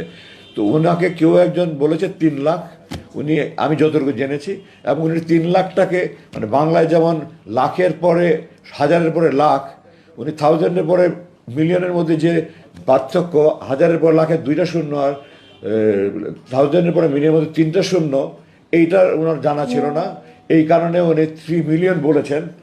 3 লাখ টাকায় সেইভাবে 30 লাখ হয়ে গেছে। এটা 3 লাখটাও সঠিক সংখ্যা নিয়ে কিনা, 5 লাখ হোক 10 লাখ হোক, একটা সঠিক জরিপ হতে হবে। জরিপ না হয়ে একজন ব্যক্তির কথার উপরে একটা দেশের ইতিহাস তৈরি হতে পারে না, তিনি যেই হোক। আল্লাহর কথার উপরে, আল্লাহর নিজের অস্তিত্বের উপরে যেন আল্লাহ এতগুলো প্রমাণ দিতে পারে, রসুল যদি এরকম কথা বলতে পারে, তাহলে একজন ব্যক্তি, আমি ওনার ব্যক্তিগত জীবন নিয়ে আমি কথা বলতে চাই না, আপনার ওনার আত্মজীবনী পড়লে অনেক কিছু জানতে পারবেন। শেখ সাহেবের অসমাপ্ত আত্মজীবনের বইটা পড়ে দেখেন আপনি। উনি লিখেছেন, উনি 22 বছরে 3rd ডিভিশনে ম্যাট্রিক পাস করেছেন। এগুলো ওনার নিজের লেখা, আমার কথা না, আপনারা পড়ে দেখেন। যাই হোক, উনি 3 লাখ বলতে গিয়ে 3 মিলিয়ন বলেছেন, ওটা 30 লাখ হয়েছে। 3 লাখ হোক, 30 লাখ হোক, 3 কোটি হোক, একটা জরিপ ছাড়া এই ধরনের কোনো সংখ্যা প্রতিষ্ঠিত হতে পারে না, সেটা স্পষ্ট। সুতরাং আমার উত্তরে আর কোনো এখানে সন্দেহ থাকার অবকাশ নাই। এটা জরিপ হবে। এখনও 71 প্রজন্মের বহুত লোক আছে ওখানে, তখন বেঁচে ছিল। সারা বাংলাদেশের একটা আনুষ্ঠানিক জরিপ হয়ে এটা সরকার প্রবেশ করবে। আপনার দ্বিতীয় প্রশ্ন তো আপনিই বলে দিয়েছেন, এটা অপবাদ, তো আমার তো আর কিছু বলা থাকে না। উনি যদি কোনো অপরাধ করে থাকতেন, আপনারা যারা ট্রাইব্যুনালে, আমি ওনার পক্ষে সাক্ষী দিয়েছি, তারা 16-17 জন সাক্ষী দিয়েছে। ট্রাইব্যুনালের চেয়ারম্যান খোলা আদালতে বলেছে যে সরকার পক্ষ ওনার বিরুদ্ধে কোনো অভিযোগ প্রমাণ করতে পারেনি। আমি বিস্মিত যে একজন বিচারক এই কথা বলার পরে উনি বলেছেন যে উনি নিজে খতিয়ে দেখেছেন। বিচারক কি কোনো দিন অভিযোগ আসলেই তাকে মানে শাস্তি দিতে হবে, এটা বিচারকের কাজ নাকি বাদী পক্ষ প্রমাণ করতে পারলে বিচারকের কাজ? আমি আপনার কাছে প্রশ্ন রাখছি। বিচারকের কাজ হলো বাদী পক্ষ যদি প্রমাণ করতে পারে, যদি বাদী পক্ষ প্রমাণ করতে পারে তাহলে প্রমাণ রায় দিবে, না হলে খালাস দিবে। উনি খোলা আদালতে, যারা ছিল আপনি জিজ্ঞাসা করে দেখতেন, খোলা আদালতে বলেছে বাদী পক্ষ কিছু প্রমাণ করতে পারেনি, ওনার অভিযোগ প্রণীত হয়নি। কিন্তু উনি এটাও বলেছেন যে ওনারা তদন্ত করে দেখেছেন। কি তদন্ত করেছেন না করেছেন এটা কোনো পরিষ্কার নয় আমাদের কাছে। তো এটার উপরে উনি রায় দেওয়াটা একটা হাস্যকর ব্যাপার। এটা একটা প্রহসনের ট্রাইব্যুনাল। এটার মধ্যে শুধু ইন্টারন্যাশনাল ক্রাইমস ট্রাইব্যুনালের মধ্যে শুধু ইন্টারন্যাশনাল শব্দটাই ইন্টারন্যাশনাল, আর কোনো কিছু ইন্টারন্যাশনাল নয়। আপনার ট্রাইব্যুনালের প্রথম চেয়ারম্যান ছিল যে নাসিম সাহেব, সম্ভবত আমার নামটা যদি ভুল না করে থাকে। উনি যে স্কাইপ কেলেঙ্কারি করেছে এটা আপনারা জানেন। এবং উনি 91 সালের যখন জামাত বিএনপিকে সমর্থন দিল, আওয়ামী লীগ 3টা মন্ত্রী 7টা মহিলা এমপি পদ অফার করার পরেও তাদেরকে সমর্থন না দিয়ে জামাত বিএনপিকে সমর্থন দিল। তারপরে তারা আওয়ামী লীগ তাদের বি টিম দিয়ে তারা একটা ঘাতক নন লিমিটেড কমিটিকে প্রতীক বিচার করলে, তারা রায় করলো। তখনও কিন্তু তারা ওনাকে যুদ্ধাপরাধী বলেনি, তারা ঘাতক বলেছে। সারা জীবন তারা ঘাতকই বলেছে। হঠাৎ করে তারা 1971-এ 30 বছর পরে কেন তারা এই মুক্তি নাম দিল, যুদ্ধাপরাধের নাম দিল? আমি চাই যুদ্ধাপরাধীতে বিচার হোক।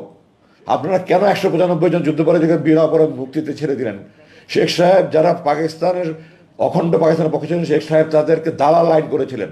কয়েকজনের বিচার করার পরে কোনো সাক্ষ্য প্রমাণ না পেয়ে উনি ওই আইন বাতিল নিজেই করে দিয়ে গেছেন। তারপর স্বাধীনতা এটার পর কী ধরনের তামাশা! আমি তো মনে করি এখানে বিদেশি চক্রের ষড়যন্ত্র আছে।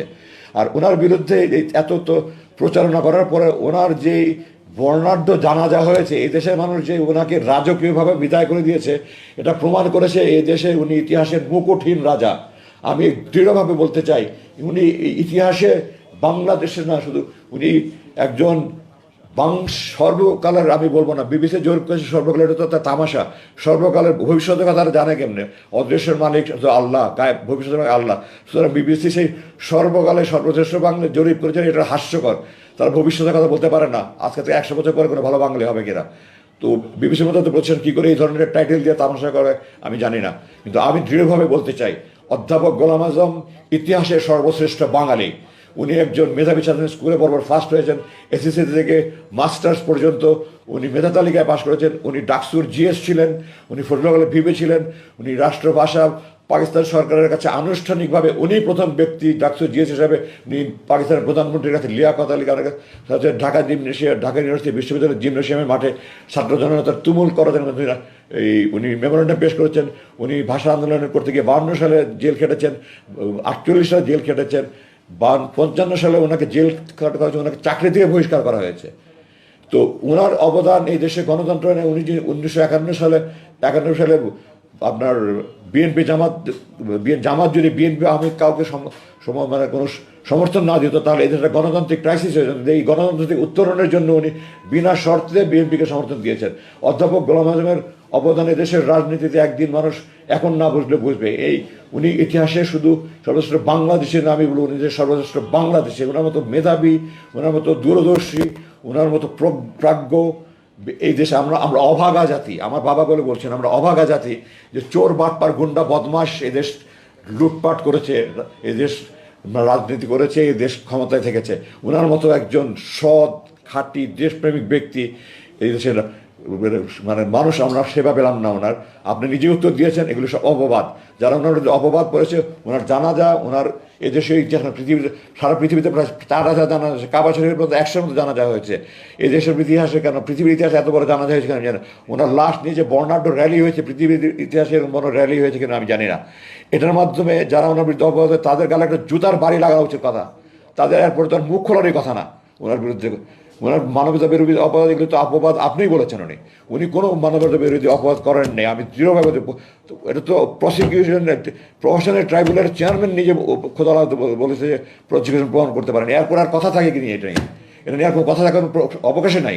আমরা তো সুপ্রিম কোর্টে গিয়েছিলাম, এর আগে উনি আল্লাহ ওনাকে নিয়ে গেছেন।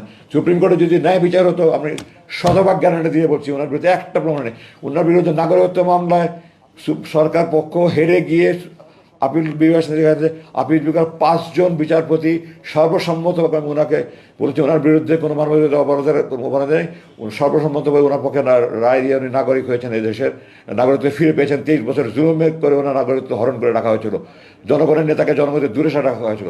ওই যে 5 জন বিচারপতি, তারা এই দেশের বিচার বিভাগের সব উজ্জ্বল নক্ষত্র। আপনার খোঁজ নিয়ে দেখেন, 4 জন বিচারপতি, প্রধান বিচারপতি হয়েছে, 4 জন বয়সের জন্য সম্ভবত আগে ওনার রিটায়ারমেন্ট করেছেন। তারা সর্বসম্মত রায় দিয়েছেন যে উনি একজন খাট্টিকার দেশ, ওনার বিরুদ্ধে কোনো অপবাদ নেই, কোনো অপরাধের অভিযোগ নেই। উনি পাকিস্তান সরকারের সাথে অখণ্ড পাকিস্তানের পক্ষে ছিলেন। অখণ্ড পাকিস্তানের পক্ষ থাকা কোনো অপরাধ নয়, এটা রাজনৈতিক সিদ্ধান্ত। 1947 সালে ফজলুল্লাহ সোহরাওয়ার্দীর মতো ব্যক্তিরা এই দেশে প্রধানমন্ত্রী হয়েছেন, ওনারা এই পাকিস্তানের পক্ষে ছিলেন না। ওনারা এই 2 নেশন থিওরি, যেটা পাকিস্তান ভারত, ওনারা চেয়েছিলেন বাংলাদেশ, পাকিস্তান, ভারত 3টা রাষ্ট্র হবে। তো যেটা লাহোর রেজলিউশনের মানে লাহোর প্রস্তাবে ফজলুল্লাহ পেশ করেছেন 1940 সালে। তারপরে তো ওনারা এই দেশের মানে মুখ্যমন্ত্রী হয়েছেন। তো ওনারা রাজনৈতিক সিদ্ধান্ত হচ্ছে ভিন্ন কথা। অধ্যাপক কোনো মানবতা বিরোধী সাধা নয়। আমি আপনাদেরকে সময়ের অভাব দিচ্ছি না। উনি আওয়ামী লীগ, বিএনপি নির্বিশেষে উনি লোকজনকে আশ্রয় দিয়েছেন। ওনার কাছে যারা ছুটে এসেছে, আমি একজনের উদাহরণ দিই, শেখ সাহেবের আপন ভগ্নিপতি, আমার নামটা মানে ওনার ভাই, জাস্ট শেখ সাহেবের ভগ্নিপতির বাড়ি থেকে, এটা ইউটিউবে আপনার সার্চ দিলে পাবেন, সাইফুদ্দিন চৌধুরী, সূর্য মেয়ের নাম, উনি নিজে এটা একটা ওনার ভিডিও ক্লিপ আছে, যে উনি আমাদের ওনাকে ধরে নিয়ে গেছিলো পাকিস্তান আর্মি। ওনার স্ত্রী আমার বাসায় এসে আমার বাবাকে বলেছেন, আমার বাবার সাথে সাথে পাকিস্তান সেনা কর্তৃপক্ষের সাথে যোগাযোগ করেছে। ওনাকে কাকরাইমার টিপটপ লন্ড্রির সামনে ওনাকে গাড়িতে ধাক্কা মেরে ফেলে দিয়েছে, যে কোন গোলাম আজম তোর নামে সুপারিশ করে তোকে ছেড়ে দিলাম। উনি ওখান থেকে সোজা আমাদের বাসায় এসছে, আব্বার কাছে বলেছে, এবং উনি খুব অসহায়ের মধ্যে বলেছে, আমার 5টা মানে যুবতী মেয়ে, সবচেয়ে ছোটো মেয়ে তখন ক্লাস 9-এ পড়ে, বাকিরা কলেজ ইউনিভার্সিটিতে পড়ে, আর ছোটো একটা ছেলে, আমি খুব অসহায় অবস্থায়। এবং উনি ওনার পরিবার, উনি ওনার স্ত্রী, 5 মেয়ে, 1 ছেলে আমাদের বাসায় আমরা জায়গা দিয়েছি, আমাদের বাসায় মাসের পর মাস থেকেছে, আমাদের বাসায় থাকা খাওয়ার ব্যবস্থা ওনাদের ব্যবস্থা করে যতদিন থাকতে ওনারা থেকেছে। উনি দলমত নির্বিশেষে যেই ওনার কাছে এসছে উনি তাদের সাহায্য করার চেষ্টা করছে। ওনাকে যারা কুচক্রী মহল, বিদেশি প্রভুদের ইঙ্গিতে ইশারায়, অর্থ লোভে তারা বিদেশিদের মাস্টার রোলে আছে, তারা এই সমস্ত লোকজন এবং তাদের দোসররা, তাদের দালালরা এই সমস্ত কথা বলে, কোনো প্রমাণহীন কোনো, এগুলো অপবাদ। আপনার এক কথায় আপনিই বলে দিয়েছেন, সুতরাং এই কথা নিয়ে আর কোনো প্রশ্ন আসে না। এগুলো সমস্ত অপবাদ, মিথ্যাচার, নির্লজ্জ মিথ্যাচার। তাদের তো এখন আর এগুলো মুখে আনারই কথা নেই। জানাজার পরে দেশের মানুষ ওনাকে ইতিহাসে বাংলাদেশের মুখহীন রাজা মানে বিজয় দিয়েছে, ওনাকে এদেশের মানুষ মাথায় উঠিয়ে রাখা উচিত। ধন্যবাদ।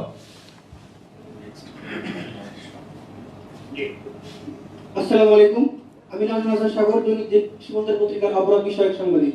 আপনার কাছে আমার 3টি প্রশ্ন। একটা হচ্ছে, আপনাকে কেন আয়না ঘরে আটকে রাখা হয়েছিল? আপনার নানান জিজ্ঞাসাবাদ করা হয়েছে, সেখান থেকে আপনার কি মনে হয়েছে যে আপনাকে কেন সেখানে আটকে রাখা হয়েছিল? 1। 2 হচ্ছে যে আপনি বলেছেন জাতীয় সংগীতটা পরিবর্তন করা দরকার এবং সংবিধানটা পরিবর্তন করা দরকার। আপনি এই দুটো জিনিস পরিবর্তনের পিছনে কারণটা বলেছেন। আমি শুধু জানতে চাই যে এগুলো পরিবর্তন করে কোন ধরনের জাতীয় সংগীত এবং কোন ধরনের সংবিধান আপনি দেখতে চান। 3, আপনাকে যে অন্যায়ভাবে 8 বছর আটকে রাখা হয়েছিল, এটার ব্যাপারে আপনি কোনো আইনি পদক্ষেপ নেবেন কিনা, সেই সাথে জানতে চাই যে আপনি রাজনীতিতে সক্রিয় হচ্ছেন কিনা। ধন্যবাদ। না, আপনি তো 4টা প্রশ্ন করলেন তাহলে।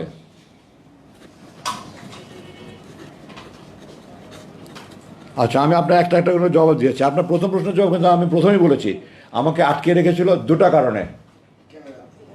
কারণে। এক, আমার পৈতৃক পরিচয়। তার চেয়ে বড় কারণ, আমার মনে করেন জামাত ইসলামের আরও অনেক নেতার ছেলে আছে, আর কাউকে এইভাবে আটকে রাখেনি। মীর কাসেম আলী সাহেবের ছেলে, সে তার বাবার বিরুদ্ধে মামলার বিরুদ্ধে সে সোচ্চার ছিল ব্যারিস্টার হিসেবে, এটার জন্য তাকে কিন্তু জামাত ইসলাম আর অন্য কোনো নেতার ছেলে কিন্তু আটকে রাখেনি। তাদের বড় ভয় ছিল আমি ভারতের বিরুদ্ধে এত সোচ্চার, এটা তাদের বড় ভয়। তা আমি এখনও বলছি, আমি যে খাঁটি দেশপ্রেমিক হিসেবে এখনও বলছি, আমি সৎ প্রতিবেশী বন্ধু চাই, কিন্তু যে বন্ধু আমার ক্ষতি করে তাকে আমি শত্রু ছাড়া বন্ধু ভাবতে পারি না। শুধু আমি যতদিন ভারত বন্ধুসুলভ আচরণ করবে আমি তাকে বুকে জড়িয়ে ধরবো, কিন্তু ভারত যদি শত্রুর মতো আলোচনা করে আমি তাকে শত্রুই ভাববো এবং আমি তাকে শত্রুই বলে যাব, এবং এটাই আমার মূল অপরাধ। এবং ওখানকার নিচের লেভেলে আমাকে একজন বলেছে আপনি বিদেশি শক্তির গভীর ষড়যন্ত্রের শিকার। আমি তার পরিচয় জানি না, মুক্ত এইভাবে ঢাকা থাকে, কিন্তু আমাকে গোপনে বলেছে।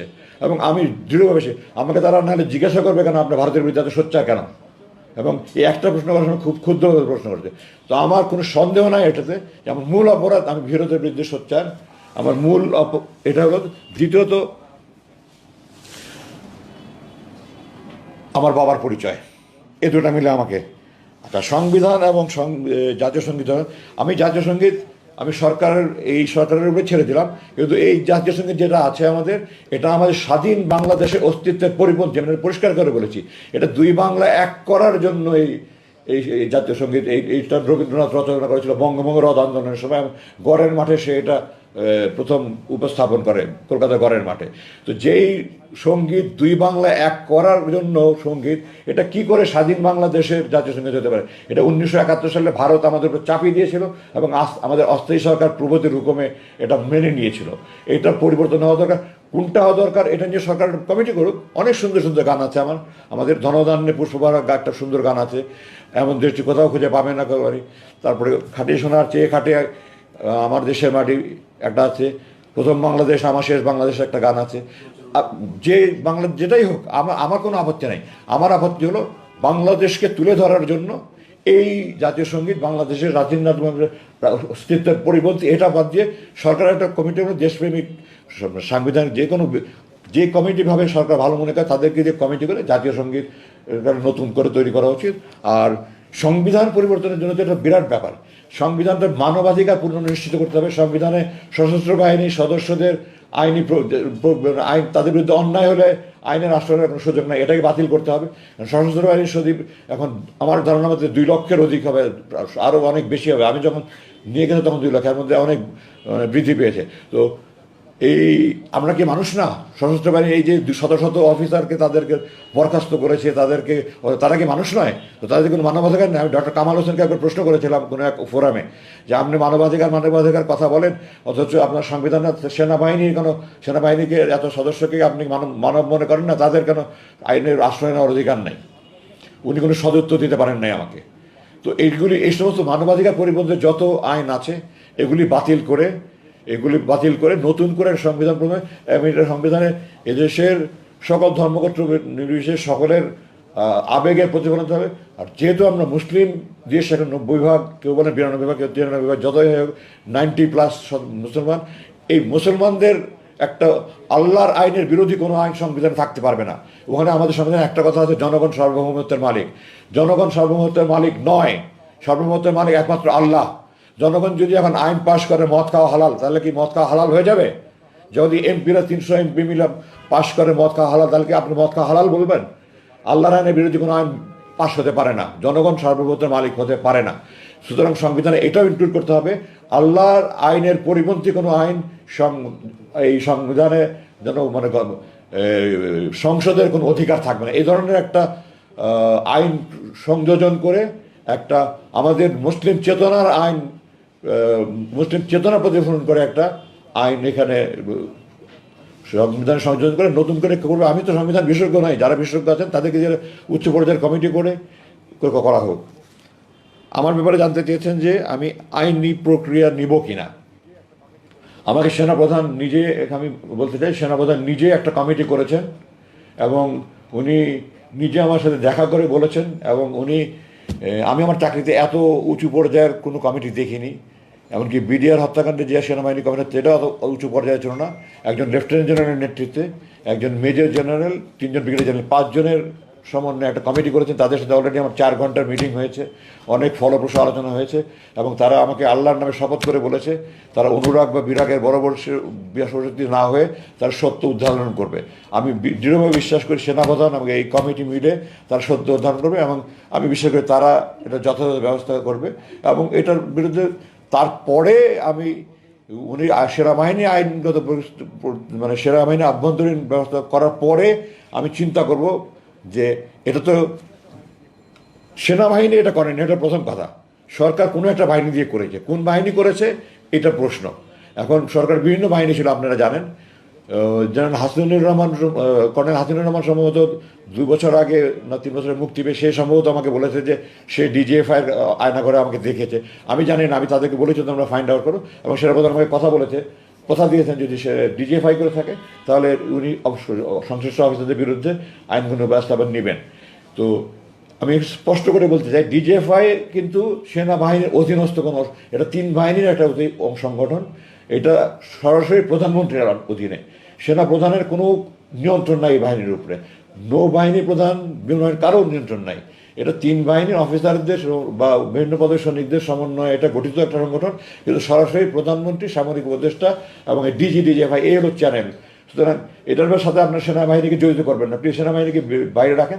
এখানে যারা অফিসার ছিল তারা যদি অন্যায় করে থাকে, সেনাপ্রধান আইনি ব্যবস্থা নেবেন, এবং তার পরবর্তীতে আমি সার্বিকভাবে এটার বিরুদ্ধে, আমার এই গুমের বিরুদ্ধে অবশ্যই যারা হুকুমদাতা, যারা উপদেশদাতা, পরামর্শদাতা, সবাই এটার জন্য শাস্তি পাবে। আমি এটার জন্য সরকারের কাছে আবেদন জানাই, আইনগত প্রক্রিয়া কীভাবে কী করবো না করবো এগুলি আমি আমার আদালতে, আমার আইনজ্ঞদের সাথে আলোচনা করে তারপরে আমার এটা সিদ্ধান্ত নিতে হবে। আপনি একটা প্রশ্ন এখানে করেছেন, 3টা প্রশ্ন করবো। আপনার 4র্থ প্রশ্ন ছিল যে আমি রাজনীতিতে সম্পৃক্ত হবো কিনা। আমি এখনও চিকিৎসাধীন, এই সমস্ত নিয়ে আমি এখনও কোনো চিন্তাভাবনা করিনি। আমি এগুলো নিয়ে চিন্তাভাবনা করার সুযোগ বহুত আল্লাহ দিবে, সময় দিবে, তখন আর বাট আমি দেশপ্রেমিক, দেশের জন্য কাজ করতে চাই। আল্লাহ আমাকে যেভাবে কাজ করার সেভাবে কাজ করতে চাই। আমার আপনারা দোয়া করেন আল্লাহ যেন আমাকে দেশের জন্য, এদেশের মানুষের জন্য কাজ করার সুযোগ দেন এবং সাহায্য করেন। তো আমার অ্যাকচুয়ালি সেনাপ্রধানের সাথে আমার অ্যাপয়েন্টমেন্টের টাইম হয়ে গেছে। আপনার যদি খুব বেশি গুরুত্বপূর্ণ কোনো প্রশ্ন থাকে তাহলে বলতে পারেন, নাহলে আমাকে আজকে হয়তো এখানে আমি আবার আপনাদের সাথে কথা বলবো ইনশাআল্লাহ। আমি আশাবাদী। আমি আজকে অনেক সময় নিয়ে গিয়েছি আপনাদের যদি খুব গুরুত্বপূর্ণ থাকে তাহলে আরেকটা লাস্ট প্রশ্ন করতে পারেন। আমার কোনো সমস্যা ছিল না, সেনাপ্রধানের সাথে যেহেতু আমি প্রতিশ্রুতি দিয়েছি যে ওনার ওখানে আমি যাব, এই জন্য আমার আর দেরি করা সম্ভব হচ্ছে না। আপনারা যদি খুব বেশি গুরুত্বপূর্ণ একটা প্রশ্ন করতে পারেন। ধন্যবাদ। শেষ প্রশ্ন আজকে। জি, আসসালামু আলাইকুম। ওয়ালাইকুম। আমার নাম আসাদ আবিদিন জয়, আমি বাংলা ট্রিবিউনে কাজ করি। বাংলা ভিশনে? আপনার কাছে আমার বাংলা ট্রিবিউন। জি, বাংলা ট্রিবিউন। জি, সরি। জি, আপনার কাছে আমার 2টি প্রশ্ন। সেটি হচ্ছে যে আপনি কি জামায়াত ইসলামীতে যোগ দিবেন কিনা বা আছেন কিনা। আর দ্বিতীয় প্রশ্নটি হচ্ছে, আমরা জানি যে ট্রাইব্যুনালে আপনার বাবার সাজা হয়েছিল, সেই ব্যাপারে আপনাদের অবস্থান কি এবং এর বিরুদ্ধে বা এর বিপরীতে আপনারা কোনো ব্যবস্থা নেবেন কিনা। ধন্যবাদ।